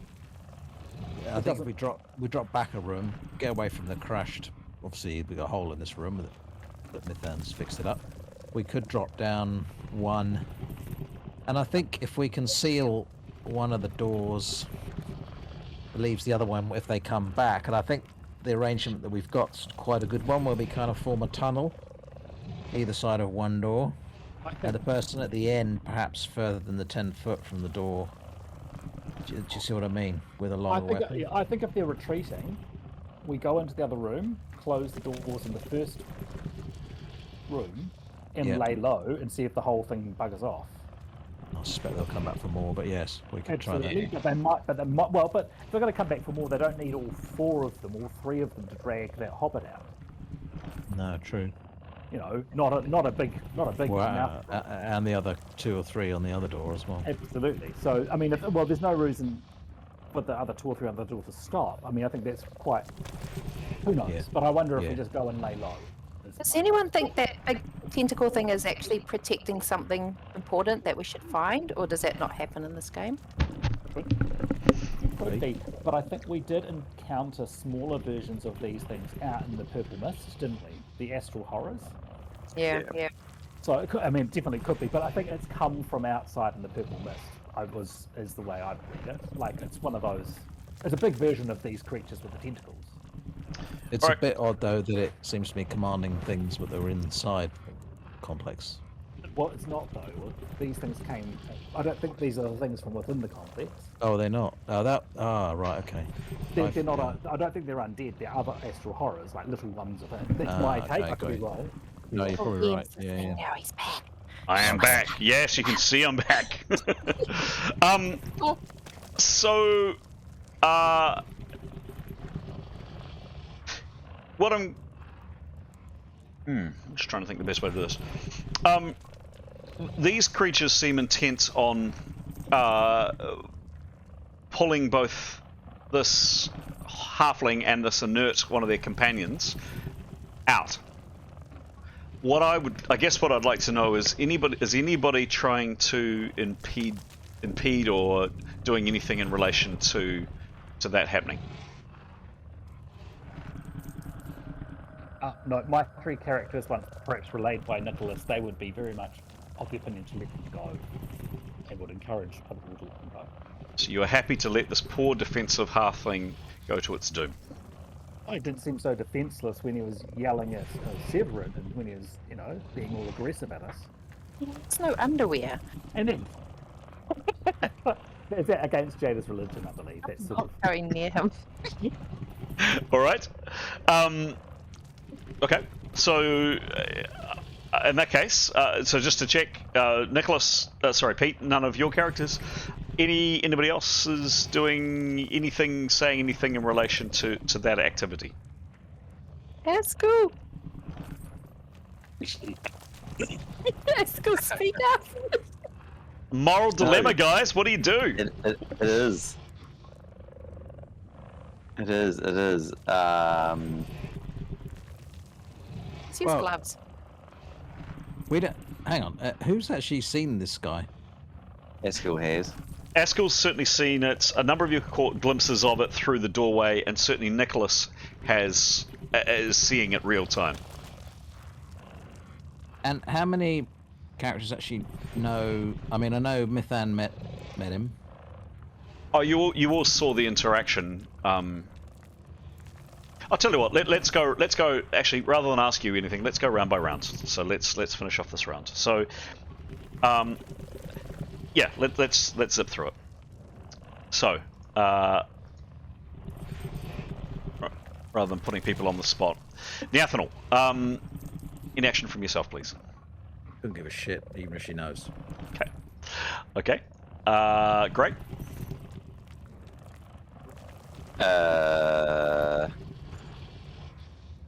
Gray would probably feel that the screams would probably be upsetting him a bit, and looking anxiously at everyone else we should do something. But not me. Okay. Yeah. Okay. He's looking for a nod from someone. All right. Anyone. Okay. Anyone. Cool. Jada, you've just done some healing on. You've ceased the bleeding on Tanya. Any other actions from yourself? Yeah, now there's 2 other sick people. Kyrios, who is the other one? Kyrios and Afsun, at your feet. Afsun. Oh, Mhm. she's very close to me. Okay, I'll go and help Afsun. And where's Eskil? By the Out door. by the door. Okay, and I might just nod to him about the dwarf, but I'm still just hugely embarrassed about the underwear. Realistically, you've got no idea if that's going on. Oh, I don't know. Okay, No, I'll just help Afsun. you might have heard Nicholas say something about the halfling has fallen or is being dragged, but that's probably about it. Realistically, you're probably not aware. So Okay, I'll help Afsun. what do you do? Do I know what's wrong with her? Nope. She's just crushed? Oh, I No, mean, don't know. she's clearly got a badly mutilated leg, but And unconscious. yes. Can I just get to work on the leg? Do I always have to do a diagnostic? No, absolutely not. Oh, just I'll Johnny. just get to work. I'll just use the same spell as before. Okay. Stop the bleeding. Cut repair 3. Okay. She's not bleeding. She's not bleeding. Oh, I wonder what he got for crushing. Bones. Bones. Tell you what, rather than, if you don't mind, we're going to move on, and I'll come back to you Okay, in yeah. a tick. Yep, I'll let you do some checking. Etienne. So tell me what Etienne knows. Good question.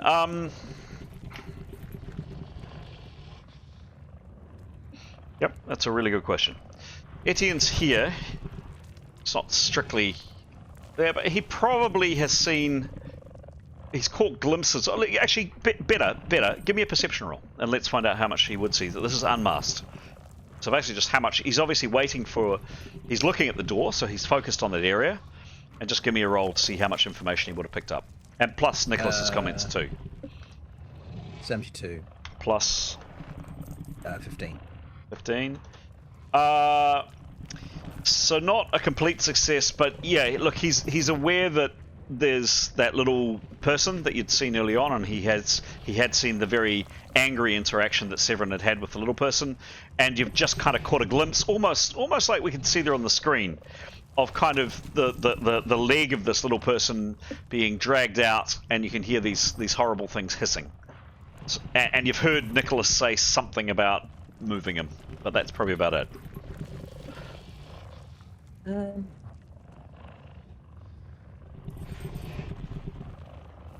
Is there anything I can roll?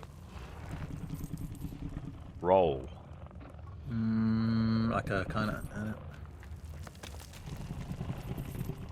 So, there's someone. All right, he'll go. I guess he'll have to go. You sure? Well, I don't think I've got an option.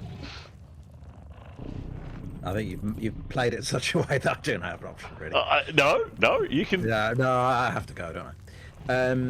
So yeah, all right. He'll draw a sword. Well, he's already got a sword. He'll peek out the door, and he won't just rush straight out, but he's gonna just have a little. What does he see if he looks around the corner? Okay. So coming out a little bit more. Yes, indeed. This creature is clearly in agony. You can hear the screams. He's got several of these creatures around him, enveloped by one tentacle and kind of being pulled by another. Not actually there. They're probably in the process of moving him slightly past there. Can he do a back attack on the one that's at the back? I'd give you a flank attack on it. I can't do it, so he gets a back attack then. No. He's also got this holy thing active. Okay. So he'll do that.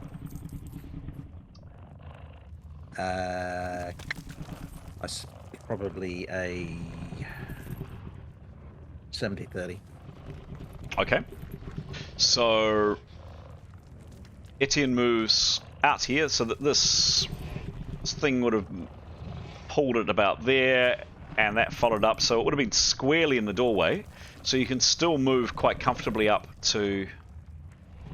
If I can attack from the doorway, so much the better. Yes, you can. That's kind of what I'm saying. Yes. Yeah. So I'm not going to put your character in the doorway, but we know it's there because I'm just going to fiddle around with it. But you can definitely attack from the doorway. You'll get a flank on this thing. Give me a roll. Okay.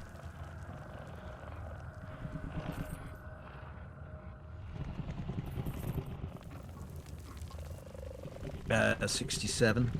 67. Okay. Plus one. 117. Ouch. Negative 20 because he's using his offhand. You have moved a very short distance, a matter of a few feet.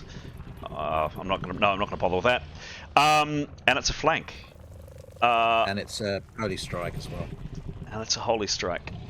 So that is a colossal 22 in an E. Roll the 22, please. Sorry, roll the E, please, if I didn't say that. 7. 7. Sorry, this is an E and a holy, did you say? Yeah, so with every strike on a new opponent, there's a roll on the... excuse me a moment. That's all right. Symbol must make an... creature must make an RR or receive an open-ended roll on the Holy Arms column of the large critical table. Yeah, got it. Cool. Okay. Brilliant. So for a start, you do it another 5 hits. Apply that, and then we will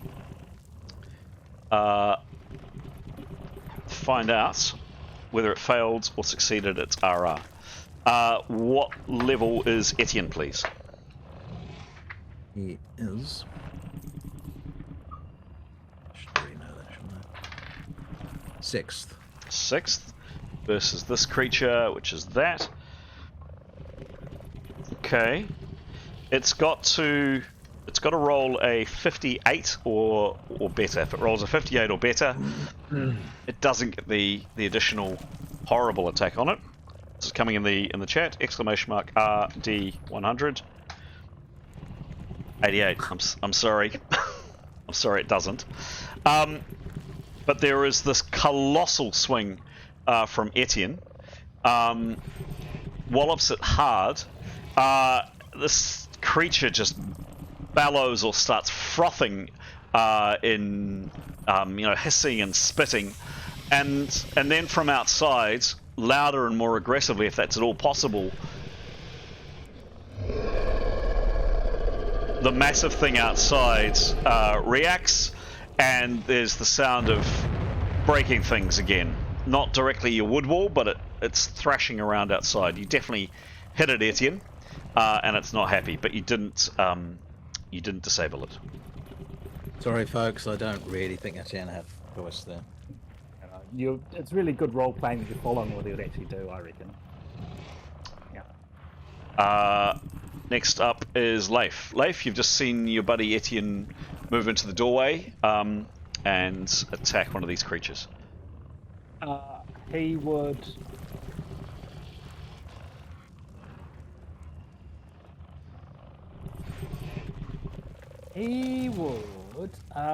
cast Sleep on it.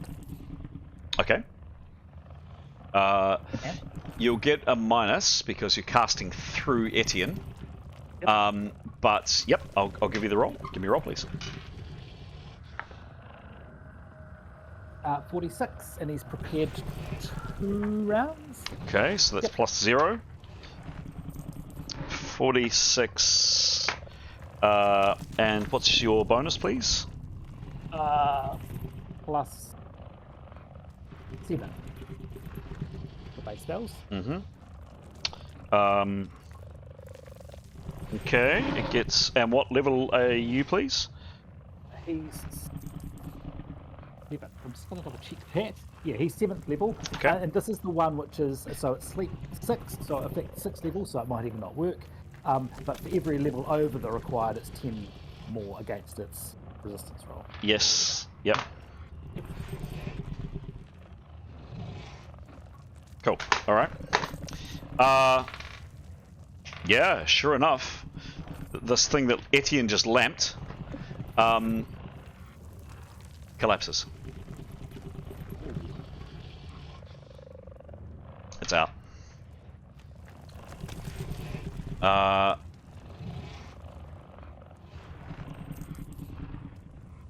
Next up.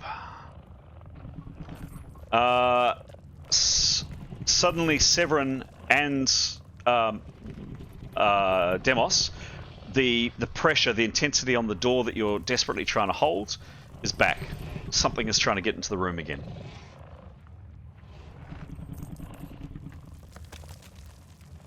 Nicholas.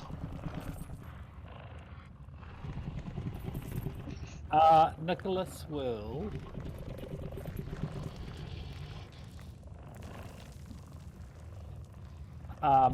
Nicholas will say to the room at large, I think it's a lost cause for the little guy, and he will hold off attacking. Okay. He will just observe with the whispering. Okay. Sure thing.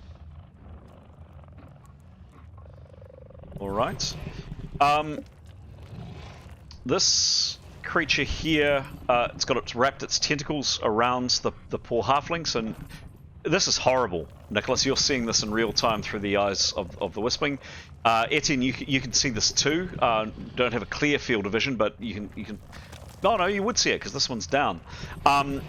Again, it almost seems to like squeeze this horrible tentacle, and more slime comes out of it, and this poor halfling screams, and then tries to yank using its strength, and it moves slowly. These things aren't fast moving, but it moves up to here, and the halfling, which is bound by it, kind of half stumbles, half comes on from behind it, and is being dragged. It's kind of collapsed to its knees. The halfling's collapsed to its knees, and it's being dragged out by this tentacle. Askell, you're obviously unaware of that particular action. You've seen Etienne step up and take a swing at something. Right. Given Eton's done that. I don't know if you saw the one of them collapse as well. Probably. Give me a perception roll if that's important for his decision. All right. It'll be a plus 30. It's an easy. You're standing right by it. It's just to see if 47 plus 30. It's just probably. Yep. What's his perception? Perception. Was plus 25. Yeah. You've seen. Yeah, you've seen it collapse. You've seen one of them collapse. Right. In that case, I think Askel's going to let out a bit of a get some, and he's going to move as far as he can forward to, and if he's got anything left, he'll have a swing. He will. I'd say so. Occupying the same square as a friendly person, you can do that, assuming the friendly person lets them. I don't see any reason that Etienne wouldn't. But you can't take a swing from that position. You'd have to move outside the doorway. Does he do that? Yep. So okay. He does. He does. Yep. Brave Escallion. Where does he move? Yep. Yeah, just to the right-ish. Yeah, so behind. Whoops. Yep. Okay, so there's a sleeping one there. We know that. That guy's there. Askel moves. You can move him wherever you like. Where does he go? Yep. Just about there. And he can attack if he wishes. Yep. He's attacking this one. Yep. Give me a roll.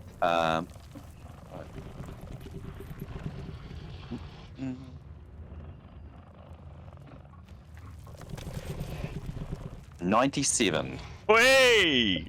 Roll again. Now it's not going to be a rear because it's heard its friend, so it's turned on you. But still, nice attack. Roll again, please, Askel. 64. Nice. What's he attacking with, please?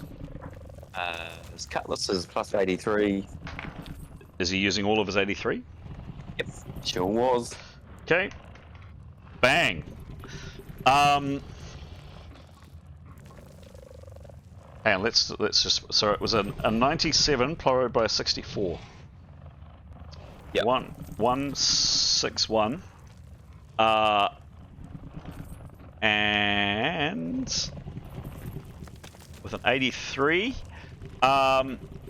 you do a whopping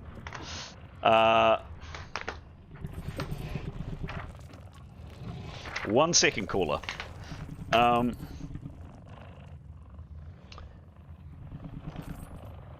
Is that right? So 161 plus 83.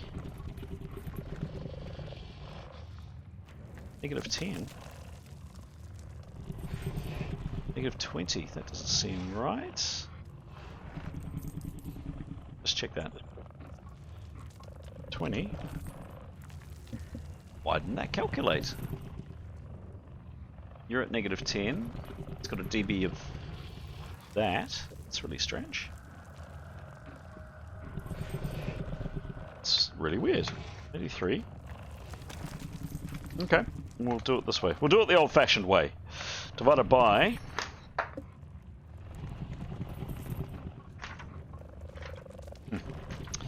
Just come in, hold the line, caller.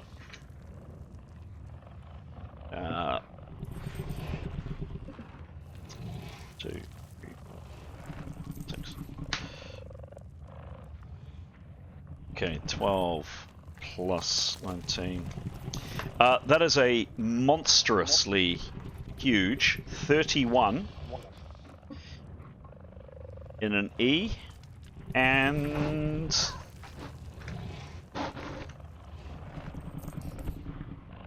an E and a B. What are you rolling first? What are you rolling first, please? Let's go the B. B, sure thing. Coming. And roll the B. B is 12. 12. Save the best till last. 3 hits. 3 hits. Yeah, another 3 hits. And just give me a sec. What number was that? 1. And we'll just do, hang on a sec. Just do the E.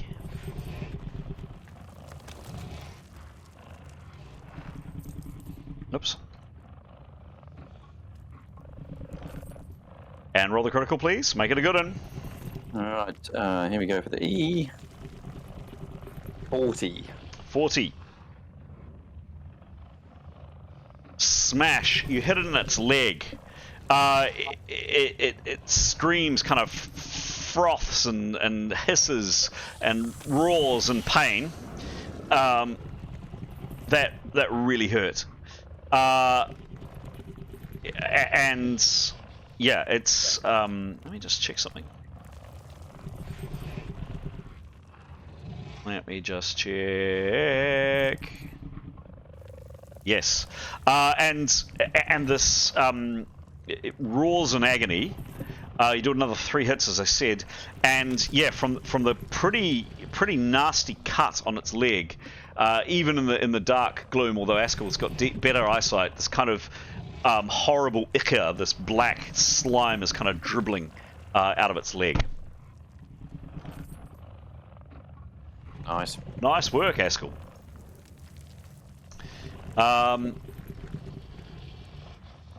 Okay. Methan, what are you doing?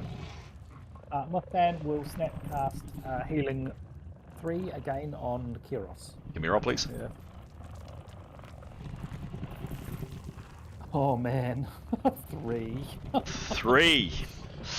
Probably not the time to be snapcasting. Let's see what happens, Methan. Ouch.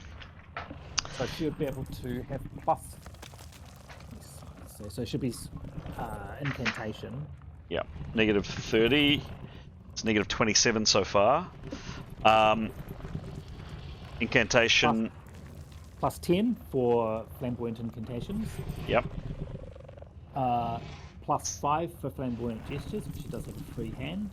Yep. Oh, yes, because she put her sword away, so she's got her shields. No, she was preparing it. She was preparing a bow, Pete, if you remember. Yeah, well, she had to put her sword and shield away before she could get the bow out. Yep. Yeah. That's a failure. Oh, she's touching her. Oh, plus 10 for base spells. What was the roll? A 3? Negative 3. negative 30. Plus 30 for touching. Plus 10. It's the plus 10 that did it. I don't believe that. That's Um, very lucky. Yep, that's really lucky. That would have been fried brain material. Even on a 3, the spell goes off, and how many hits has Kiros healed? Another 19. Kiros. Thank you. Be good to get you back. Kiros, you wake, your eyes flutter open, and then you kind of wish they didn't. You're on 8 hits, and this terrible world that you've just woken. I mean, it was bad enough to begin with, but this terrible world has just, there's just chaos and confusion all around you. You've got kind of almost no idea where you are. I'm going to say for the remainder of this round, you're kind of out, but you're at least on 8 hits, and you're now conscious. And it's Mythan of all people looming over. Yes, that's right. That's Mythan. So Big funny. nose and a grumpy face. All right. This one here.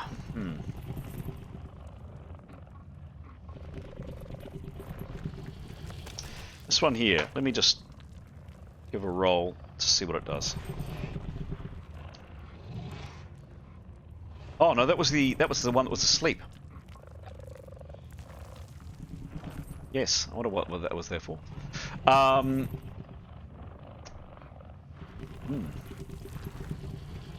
Okay. 10. All right.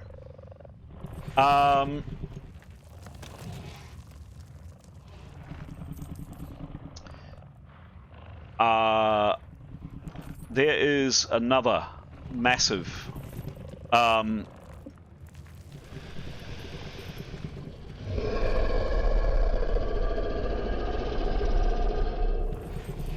and perhaps an ill-timed smash from outside. The wood wall is not destroyed, but the top of it is kind of torn away. So this thing has reached inside. Last time it kind of came down like a hammer and just completely disintegrated it. This time it's just kind of torn a strip off the top of the wall. So you can see there's that wooden planking that goes along there. The very top row is gone. It's been torn off.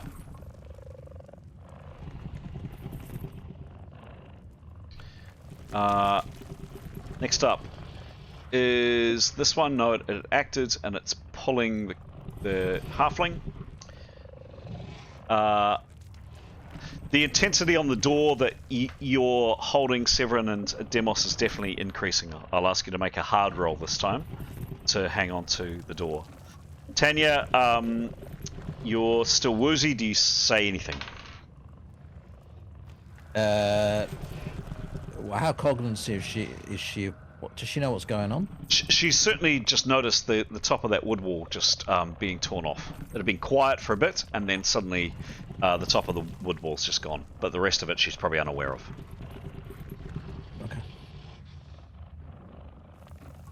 Okay. Well, yeah. I mean, she can't move, can she? So. Not really. Demos, can you give me your turn? Can you give me a strength roll, please? A hard strength roll this time. 88. Ooh, that's a good strength roll. Plus. Oh, plus. I think I'm losing it. Plus 33. 83. Strong man. Bam! Yeah, locking that spear in place. There's definitely more tension on the other side, but yeah, you're managing to hold the door. And Severin, you too. It's a hard roll from you, please. As well as doing this, is he, public speaking, does he have any kind of, is he able to try and rouse people with that?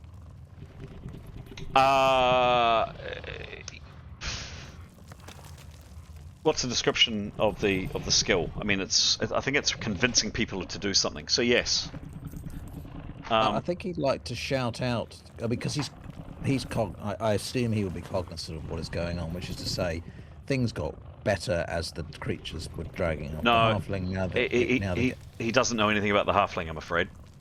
So he didn't hear Nicholas. He said something about the halfling being dragged, but I mean, let's give him let's give him a reasoning check to see if he's kind of comprehended what's going on. Oh, don't think Nicholas said the halfling's a lost cause. They've got the halfling; it's a lost cause for him. He did, yes. So what I'm saying is, he has obviously noticed that things, I mean, like we all have, right? We've noticed that the halfling was being dragged off. They were going away. I think that's pretty obvious. The creature died down. We attack them. They're coming back again. I think that's a fairly straightforward reading of what's going on. All right, I'm not quite sure from his perspective, but I'll let it pass. Yep, go for it. Anyway, he'd like to sort of shout out to Etienne, back down. The guy's a lost cause. You're going to kill us all. Give me a roll, please. He's got he think he will use. He's got this mask thing that I think he'd like to use. He must be letting go of the door then. Why is that? It's on his face.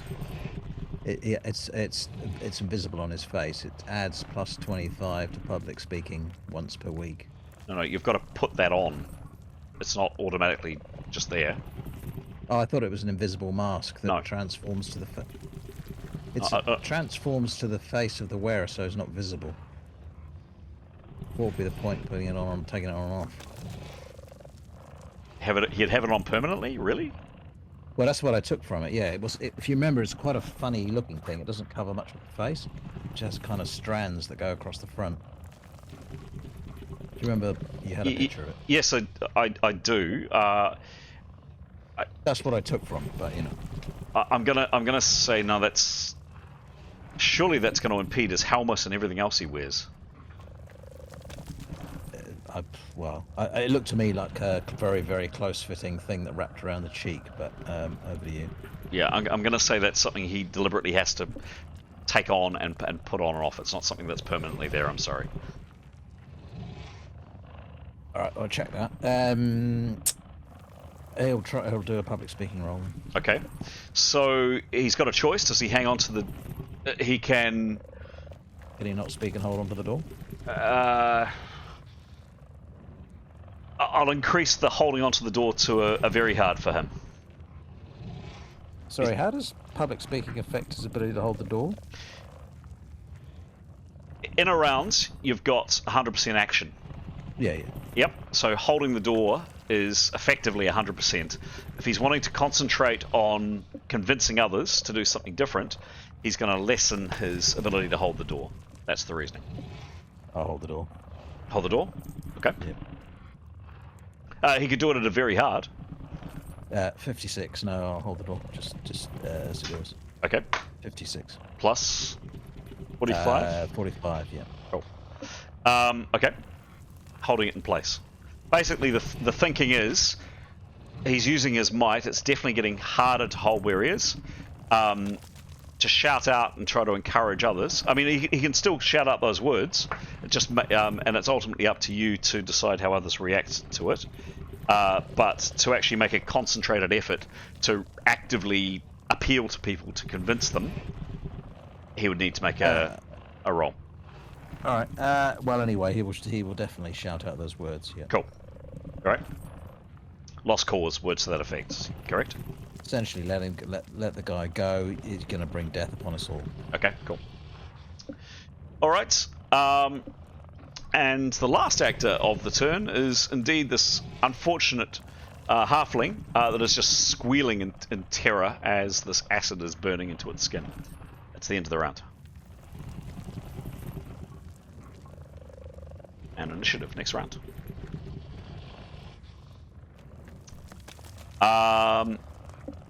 Yeah, this creature outside, this massive tentacle thing, you'd thought for a second there or two it had gone a bit quieter, perhaps moving off, but yeah, it's back with a vengeance and it roars again.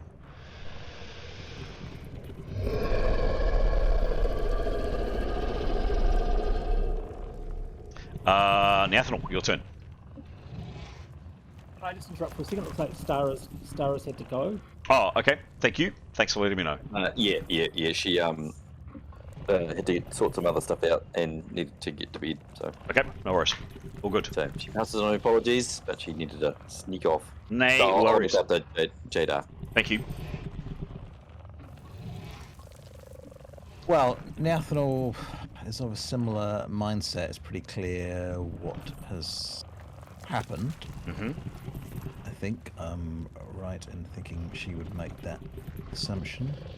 So she would also like to join the clamour for Askel and Etienne to stand down. Mm-hmm. So I guess I don't know whether how would she influence them.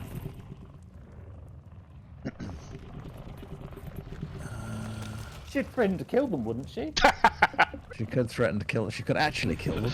That would help. You will stop. Damn it. That would stop things. I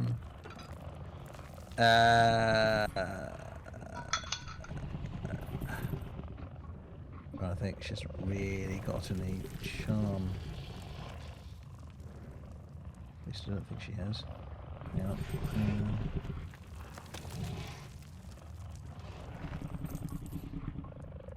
Well, duping, that doesn't really work, does it? Does duping work? It's lying to someone. I'm sure telling the truth. Help, does it? What could she do?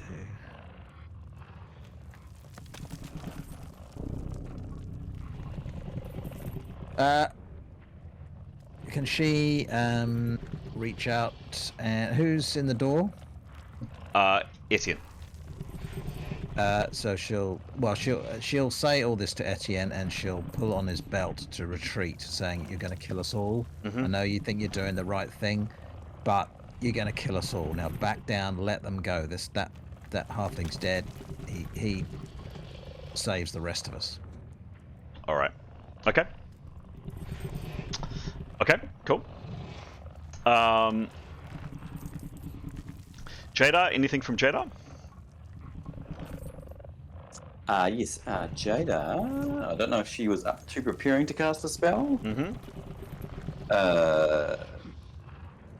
Wasn't tracking that, but if she wasn't, then she will prepare to cast a spell. Okay. Preparing this round. Done. Yeah. Cool. Askell. Askell, we'll say he's on a roll, so he's going to have another swing at that creature he's just already hit. Mm-hmm. Give me a roll. Yep. Okay. And he's going to go all in again. All in.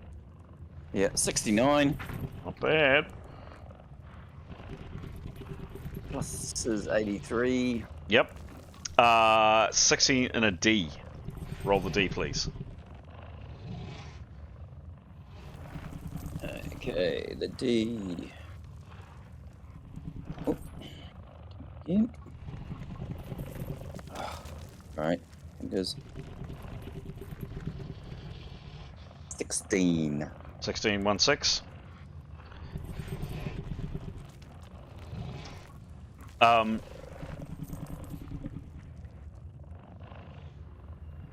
Sixteen, 1, 6. Just coming. Thwack! Crunch! Splat! What happens to this thing as Askell destroys it? Oh. Any particular location he hit it, or You just go crazy. right? So cleaved through its back, and blade with cutlass sort of pushed right through out to the other side Lovely. as it slumps. Very, very, very dead. That's killed. 4th level. I think that's Askell's first kill. Really? I think so. Oh. I don't remember him killing anything. Oh. Well It'll have it done. it'll have it on the XP table, and you'll get ×5. Times 5, yeah. Nice work, Askell. That's your first kill? Crikey, okay. I think so. Like, Well, howling monkeys that he yes. managed to not hit. Yes. Yes. Well, that definitely. Oh, that's so good. Yeah. And then I mean- just a nice work, Askell. Yeah. I mean, having turned up to the party at level 5 and Yep. hung out with Yeah, 7 in yeah. the past, I'm sure he would have not his actual first kill, but in my game time, his first Nice one. There you go. first kill. There you go. Right. Any actions from Grey? Yes. Now he was grey. He was just in here. I think he's gonna push through as well, or head out as well, just with his axe at the ready. I don't know how far he can get, if he's got anything left by the time he gets through. He'd have to push past Etienne. Also, Neathanol, she wouldn't let it. She would be unwilling to let him go through. Okay. What does she do? Well, how does she? She's just repeating what she's just saying, basically trying to make people see sense that they're not, from her perspective, we're not going to defeat this creature. If we let the halfling go, we have a chance. Okay. So, Grey, Neathanol is preventing you from leaving. What do you do? Yeah, Grey will stop. Okay. Yep. Hold there. All right. Keros.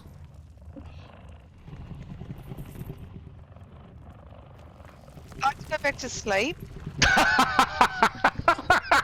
It was much nicer when you were asleep, wasn't it? You could hear the big pussy cat. was. Yes. Yeah, and her owner would like to go to sleep too.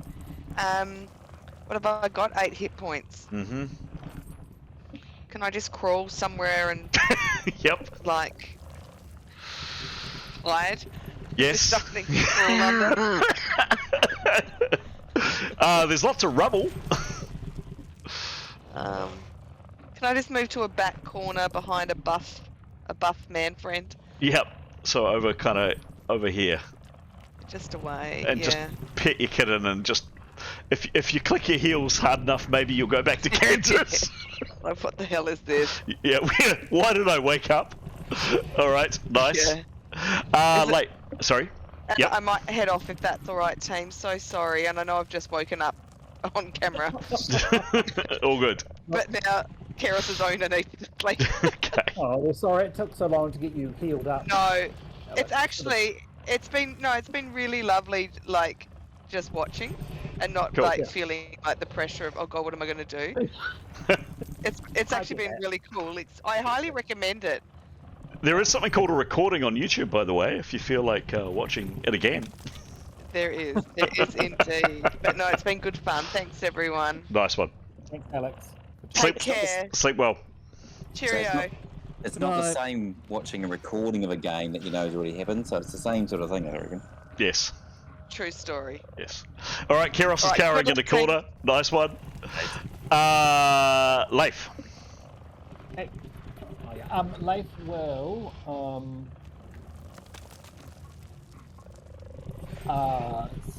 stand ready as well, and well, perhaps he'll try and influence. No, I don't know how I'm feeling.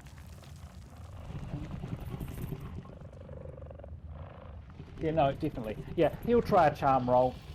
He'll try Okay. calling down the hallway, saying, it's lost cause on that guy. Give me a charm. 52 Plus.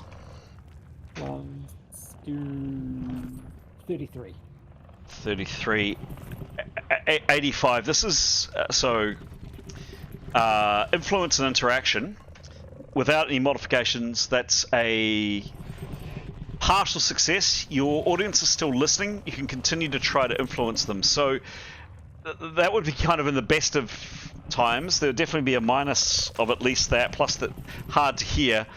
I'm going to say probably both Etienne and Askell have heard Nicholas's words. Anything in particular you say? Like what particularly are you saying? Leif's words. He's saying, Leif's words, sorry. Yep. this is a dangerous place. The halfling is, well, he doesn't know how bad it is, I suppose, but the halfling is lost to us. Okay. All he can hope for now is a quick death. We should leave them to, we need to look after ourselves. All right.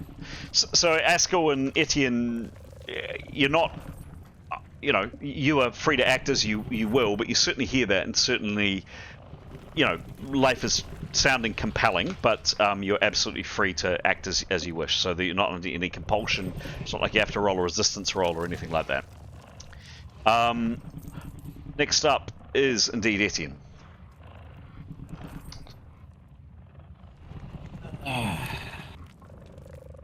Well, He says, I don't really know. Yeah, I'm not sure quite, because obviously, I know what we should be doing. We should leave the bloody thing alone. I'm just not sure whether Etienne will listen to the party as party. He's got, I suppose he's had 3 people telling him not to do it now. So as a And Nathaniel tugging on his belt. as a thought for you, quite a common mechanism, and I've seen, and I encourage lots of players to do this, is you make a roll yourself based on their self-discipline. You don't have to make that public. You can do, any character can do that any time to kind of get a sense of what they would do. This is your character, and you decide what they would do. But perhaps if I was in your shoes, and I'm not going to tell you what to do because it's your character, but maybe a way to play it is you make a roll, you modify it by whatever you think is reasonable, based on Etienne's self-discipline modifier, and then you make a call on what he actually does or not. That could be one way to do it. That's quite often what other role players will do. Alright, I'll roll that then. Yep. So your call. It's up to you what you make it. Your decision. And I'd encourage others to do this too. I've seen quite a few role players in other games, when they're faced with a situation, they'll use the dice to decide what the character will do. Well, that's lucky. Yeah, okay. What happens? Well, I think he will stand down then, Okay. What does that mean? based on that. Yep. He'll listen. And I'm going to say that that was quite a low roll, so I think he wouldn't continue to Okay. act on that, and he'll be cognizant of what has gone on as much as anyone. And I'm going to say, if that is the decision, it's probably Neathanol saying that he's putting the party in danger. Okay. Sure. So yeah, She would respond. definitely encourage others to do the same. You don't have to roll in the chat if you've got your dice at home. This is a personal roll. If you want to put it in as Graham's done, great. Up to you how you want to handle it. But quite a lot of people will make that roll and see what happens. So great, Etienne, you basically describe what he actually does or doesn't do. Well, I think he'll say, Askel, I think we're endangering the party. I think this could turn out bad for all of us. And so he withdraws back into the room, backing up with his sword. Okay. Okay, cool. Etienne comes back into the room. Sure.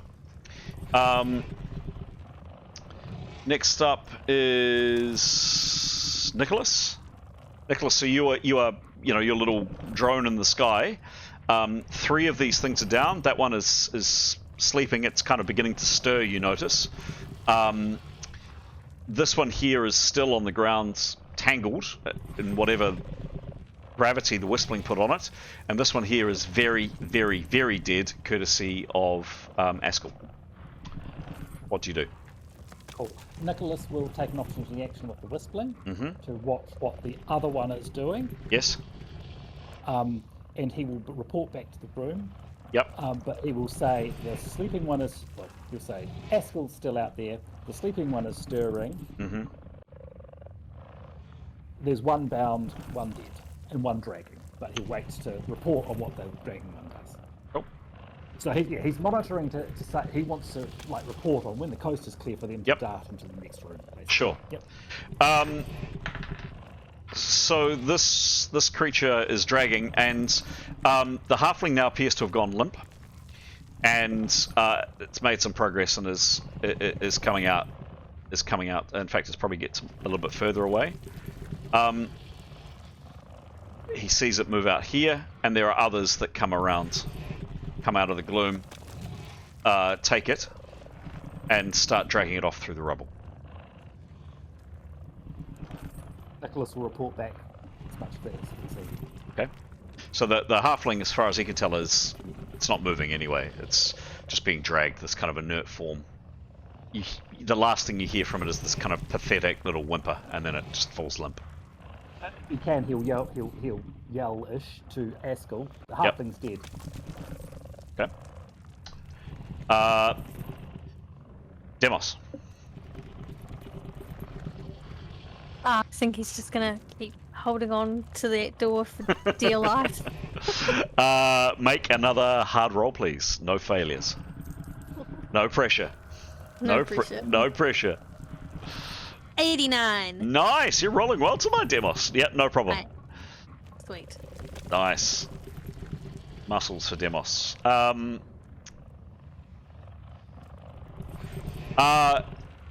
This thing has picked itself up. It's been down for a round, so yes, that's right. It's not on its feet yet, but it's in the process of getting up.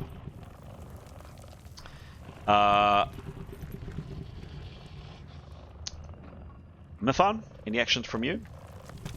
Yeah, I probably should have said earlier, if she could have stopped Kiros from moving, she would have, because she'd indicate that she wants to heal her. But if not, then she would have she'll follow Kiros and heal her more.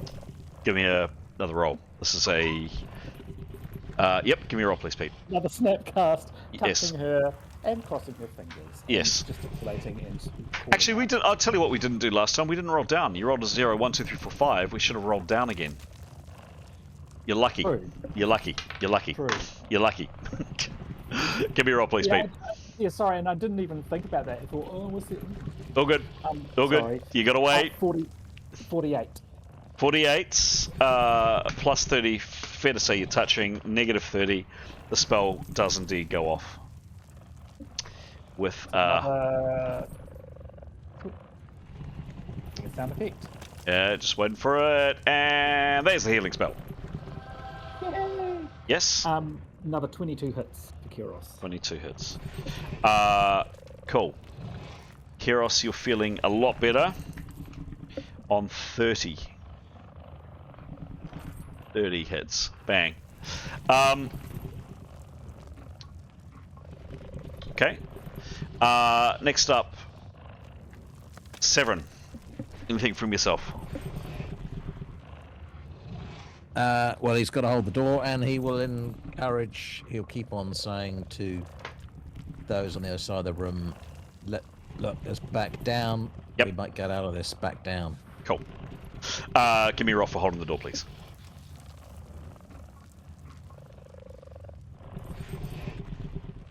$18 18 plus 45. plus 45. Yeah, it was really just not a failure.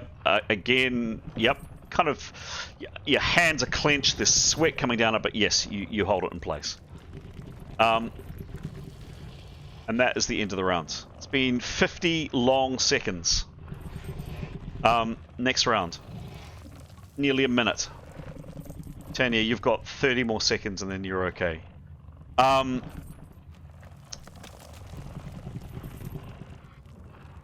Neathanal, action from you. So Etienne's back in the room, right? Yes. Yep. Askell, where's he? Outside. She will call to Askell. Where is Askell? Yeah. All right. So she will call through the door. Askell, stand down. Mm-hmm. If you're going to kill the whole party, stand down. Okay. Askell, you certainly hear that. No doubt about it. Cool. Shader, you prepared last round? Yeah, we'll do one more round. Sure. One more round. Okay. Sure. Yeah, 2 rounds. Cool. Okay. Askell. Well, after his mighty kill and the bloodlust has gone out of his eyes, he does hear Neathanal, Mm-hmm. and he will turn to go and retreat defensively. Mm-hmm. Yeah, I don't know if he can swing a little clip on the one that's asleep as he retreats. I don't know if that's a... Yeah. I mean, in this game you can attack and move. So the minimum you can attack with is a 50. So you've got to use at least 50% of your action to attack. But you can absolutely move with the rest. Sure. So he could attack with 50 or more than 50 because the distance that he's talking about to get back into the safety of the doorway is, 10 foot, 5 foot. So you're cool. Yeah. So he'll do that. He'll have a lash out. I don't know. Do you do in Rolemaster? You can do targeted. Like, does that like you're aiming? No, for a hit? no. There's no. Unfortunately, no such thing as targeting. I'd give you a bonus to the roll because it's not on its feet yet. It's kind of in the process of getting up. So I'd give you a flank on it. Yep. I'll do 60%. 60%. Yep. Which would be. No, we will say it'll be plus 55. Done. Okay, give me a roll with plus 55, plus the flank. Should I give you the rear flank? It's probably more realistic. All right. 20 Yep. plus 55. Yes, you clipped it. This thing is not very fast. You clipped it for 6 hits, but no critical. And then with the remainder of your action, your movements, you do what?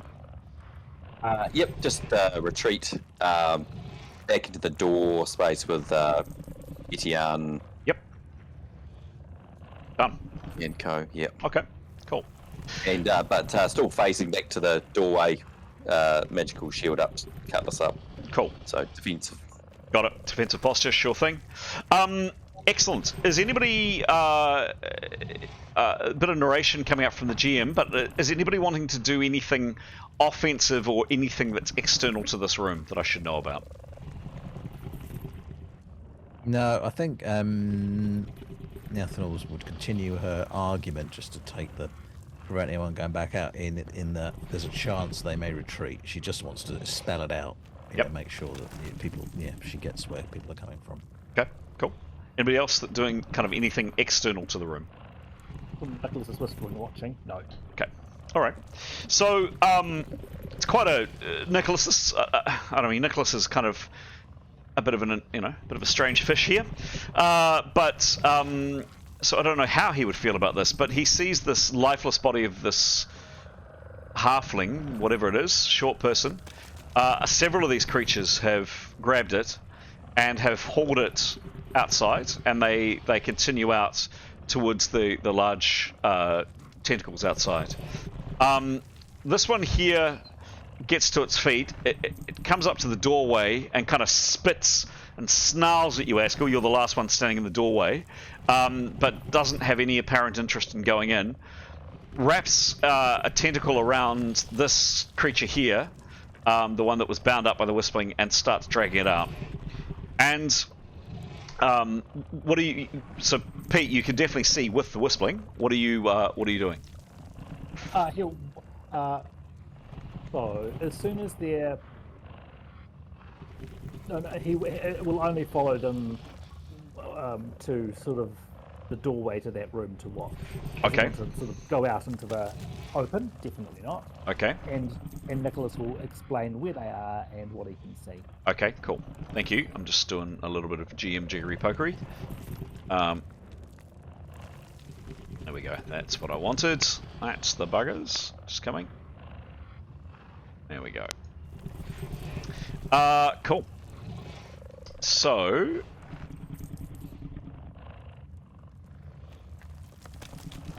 nice.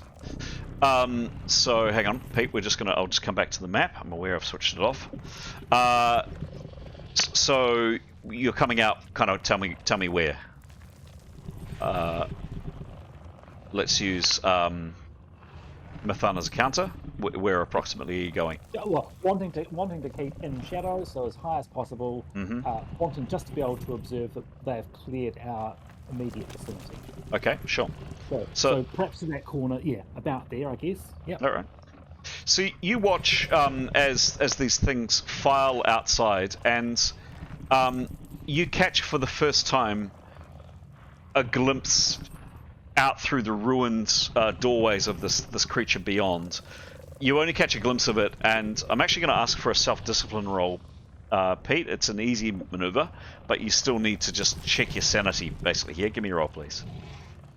Have you got to roll high or low? You want it high. Oh, so 2's not so good. God, you're rolling. Okay.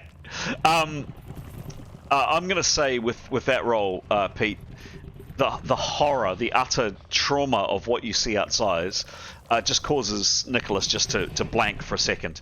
And for a few rounds, for about 20 seconds or so, he's just reeling with the unimaginable horrendousness of what he sees outside.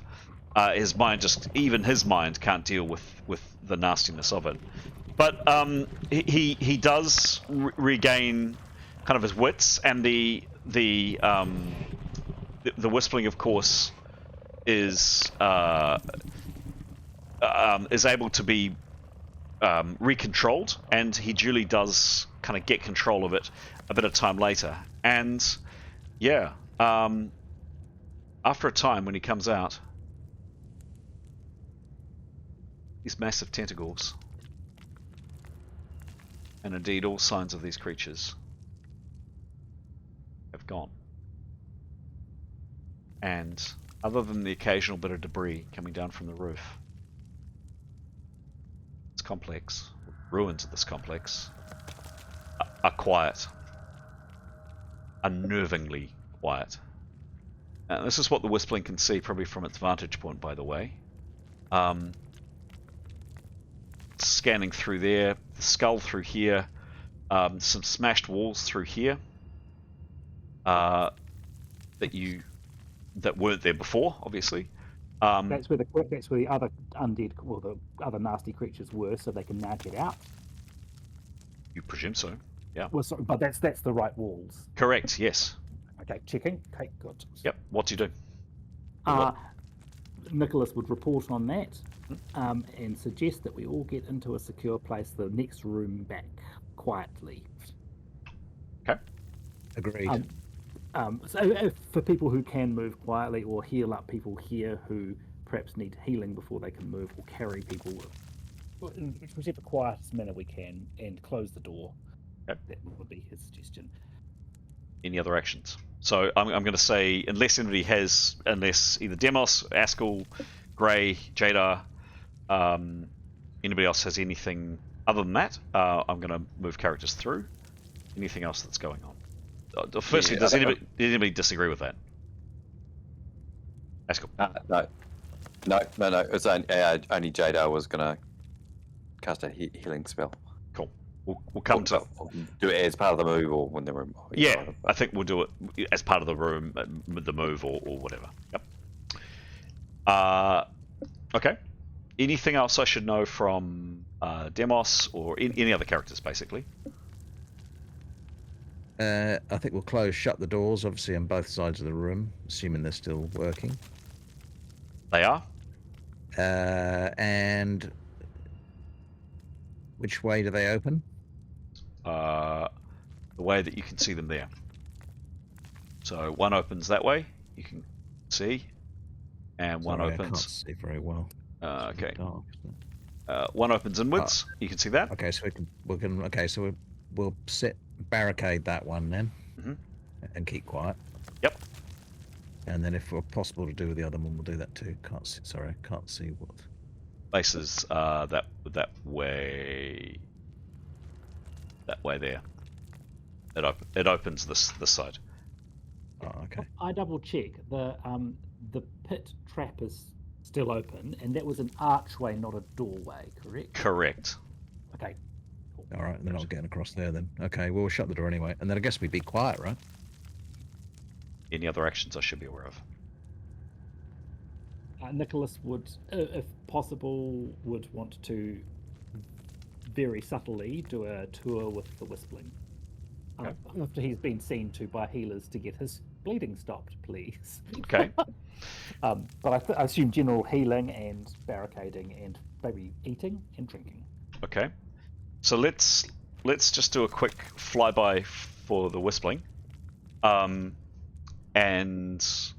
then yes, indeed, we'll wrap up the session with doing some healing rolls and some barricading and things like that.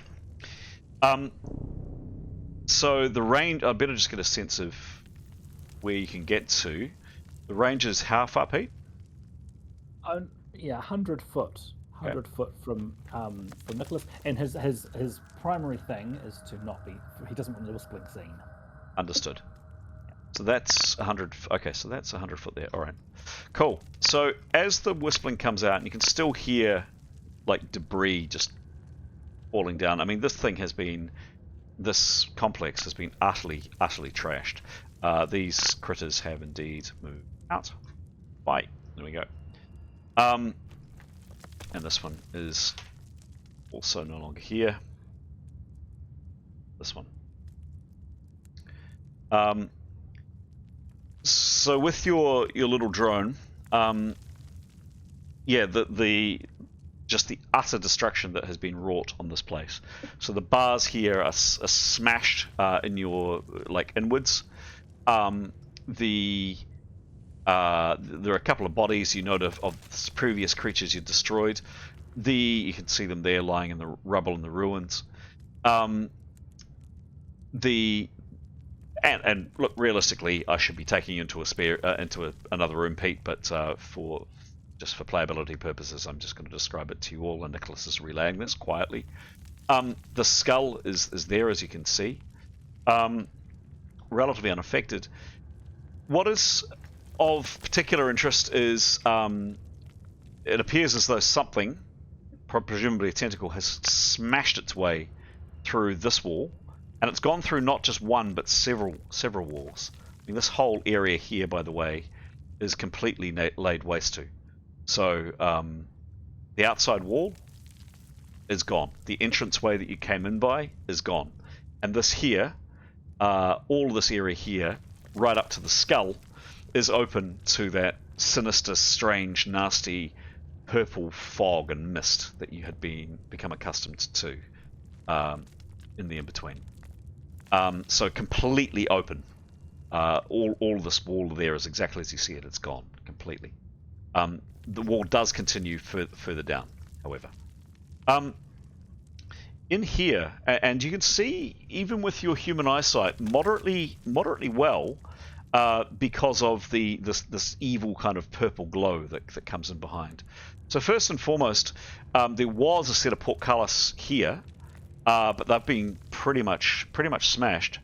Coming through here into this room, quite a horrible sight.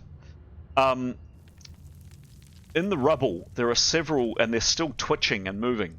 You counted probably at least one here, two here, and perhaps a third, arms and legs sticking out, of humanoids, beings, you're not sure what, that appear to be completely encased in the ruins and the rubble. A couple of them are definitely kind of moving and twitching. In fact, this one here, its head, you can see it there, giving off this evil kind of glare. It's frothing at the mouth. It doesn't see the whistling necessarily that you're aware of, but it clearly wants to be free, but it's completely trapped by the rubble. This one here too, you can actually even see the movement of this thing. This was the room where you saw the pool of water, and indeed where you saw these creatures come through from this area down here, and they came up these steps, you may recall, Nicholas. Yeah. Coming, what do you do at this stage? Definitely reporting back. He's probably at the limit of his range, I imagine. No, he's got no. I checked. He's got another 20 foot on top of this. We'll explore as far as he can safely, as in keeping well and truly to the shadows. Sure. So here was a door, so you were aware of. No, I'm not going to be able to do that. This was a door that headed. I'm pointing at the screen, except you can't see. Well, you can see me. I can see it. Yeah. Yep, it goes that way. Might well connect up to the door the other door from the who knows? room. Who knows? Yep. What is new, however, is something you can only assume a tentacle has smashed, and by now, by the way, the destruction has well and truly ceased, and stuff is not falling down. It's now just quiet. Yeah, this is smashed into an area that you haven't been in before. You haven't been into. Well, if it can go in the shadows and check down into the new area. Yep. So you come in here, and there is a door here going where you don't know. And you see one massive, huge tower up, probably maybe 10, 15 foot of, pretty much as it says there, a shield maiden, a statue of a shield maiden. There's one there, and there's a separate one here. Turning the corner. Winged creatures? Sorry? Yes, of winged winged creatures. Yes, you can see these kind of folded wings on their back. Turning the corner, there's this yawning set of stairs which go down, down, down, down into the blackness, and definitely outside the Wispling's current range. And that's where we needed to go, isn't it? Cool. He will report all of that back. How far can he go up the corridor that the creatures came from? The one that's parallel to where the shield maidens are? Pretty much to there. So okay. So his current level is to see that. So there's definitely a skeleton there. There's what looks like a candelabra there. You can probably make out a little bit more, perhaps. Where's Nicholas? I think I've got him. Yeah, probably a smidge more of this room. So yeah, there's a set of stairs going down here, a small flight of stairs. Going somewhere here, you can't quite make it out, and there's more skeletons there. That's probably about as far as you can see. Down here, yeah, just down into the gloom. Quite deep stairs. Just checking, none of the black mold. Not here. No. However, a lot, you can see it there on the ground. See the black mold here and here. And if he explores a little bit further, all areas that he's been to before, or the Wispling's been to before, black mold everywhere, and you can just make out that, the spores, these horrible spores coming up. You can see them rising up there and there back. Yeah, awesome, cool. Thank you. He'll definitely relay all of that quietly. Okay. To conclude the session, it's I'm conscious, crikey, it's 8 minutes past. Some healing, Jadar, you're first up. You've been preparing. Happy to say you prepared maximum, which is 4 rounds. What do you cast, please? What do you cast on who? It's healing 5, and it's going to be on Afsum. Go for it.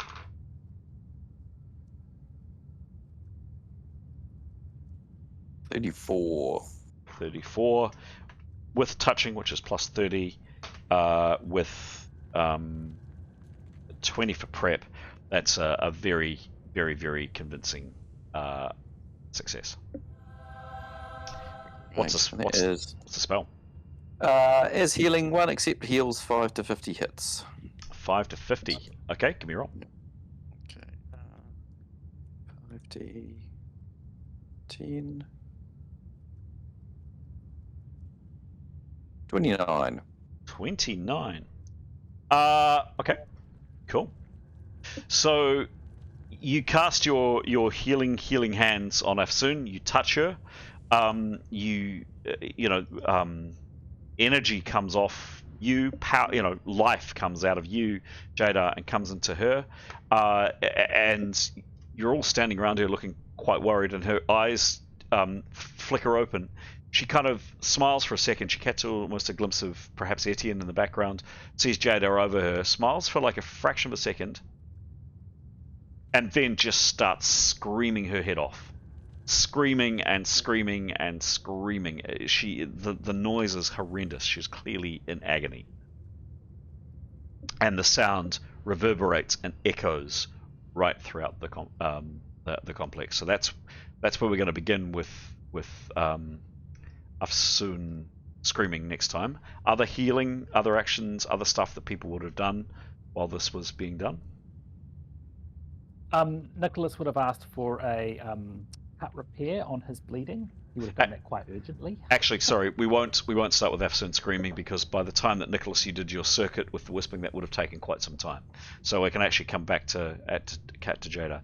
So assistance with the bleeding. Yep. Does someone assist? He would be appealing directly to Jada. Okay. She's got an effective spell that means he can move without it starting to bleed. So if he could have a cut repair, he's bleeding at 2 hits per round. So if possible. So it'd be a case, Jada, of really who would you have tended to first? Would you have attended to Nicholas or Afsun? I think it would have been Afsun. Okay. No, Nicholas would have pushed his way in. Before he did the before he was doing the survey with the Whispling, he would have. I mean, he's bleeding. He would have asked to be healed before he passes out. Okay. If it's okay. Sorry, he would have been a bit insistent because it's he's losing blood. Okay. Yeah, okay, then the roll would have been cut repair 3. Okay. Yeah. Cut repair. So we'll keep the roll that for Afsun. That stands. What's Yep. the roll? What's the earlier roll on Nicholas, please? Nicholas.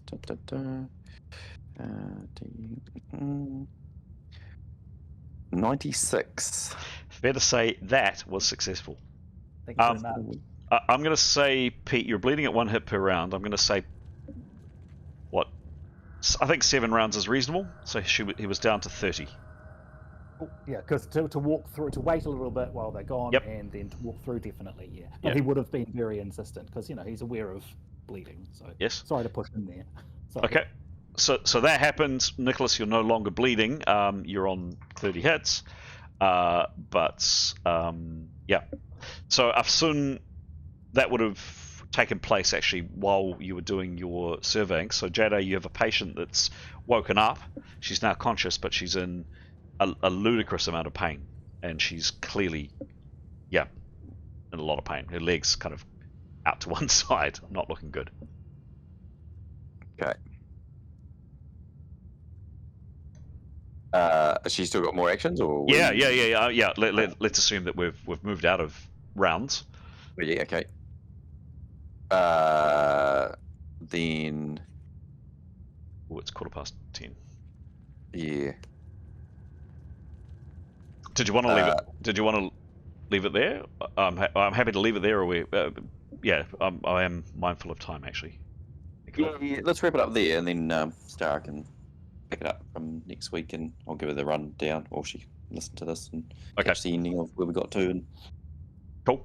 with some of her magical aid. Healing hands. Cool. Just before I flick on the credits, and I don't mean to feel like I'm rushing people. Any actions from Demos, saying, doing, thinking, and the same for any of your characters, please, Graham. I think they would respond to what Nicholas had seen, but that was probably for next time. Mm-hmm. Okay. Anything from Demos?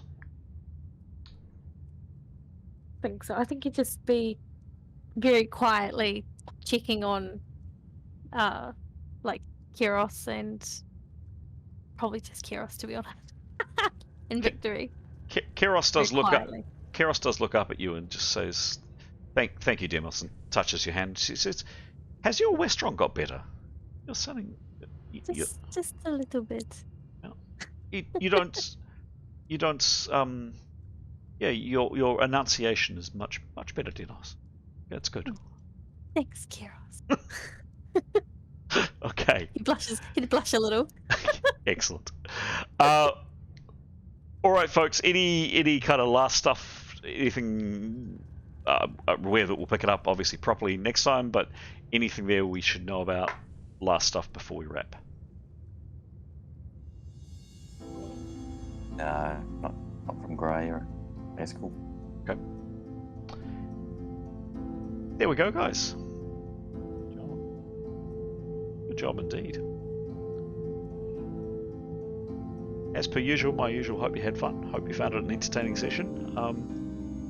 Yeah, and I would say some excellent role-playing there in terms of that whole thing of what's best for the party, but versus what a character would really do. I'd say good stuff.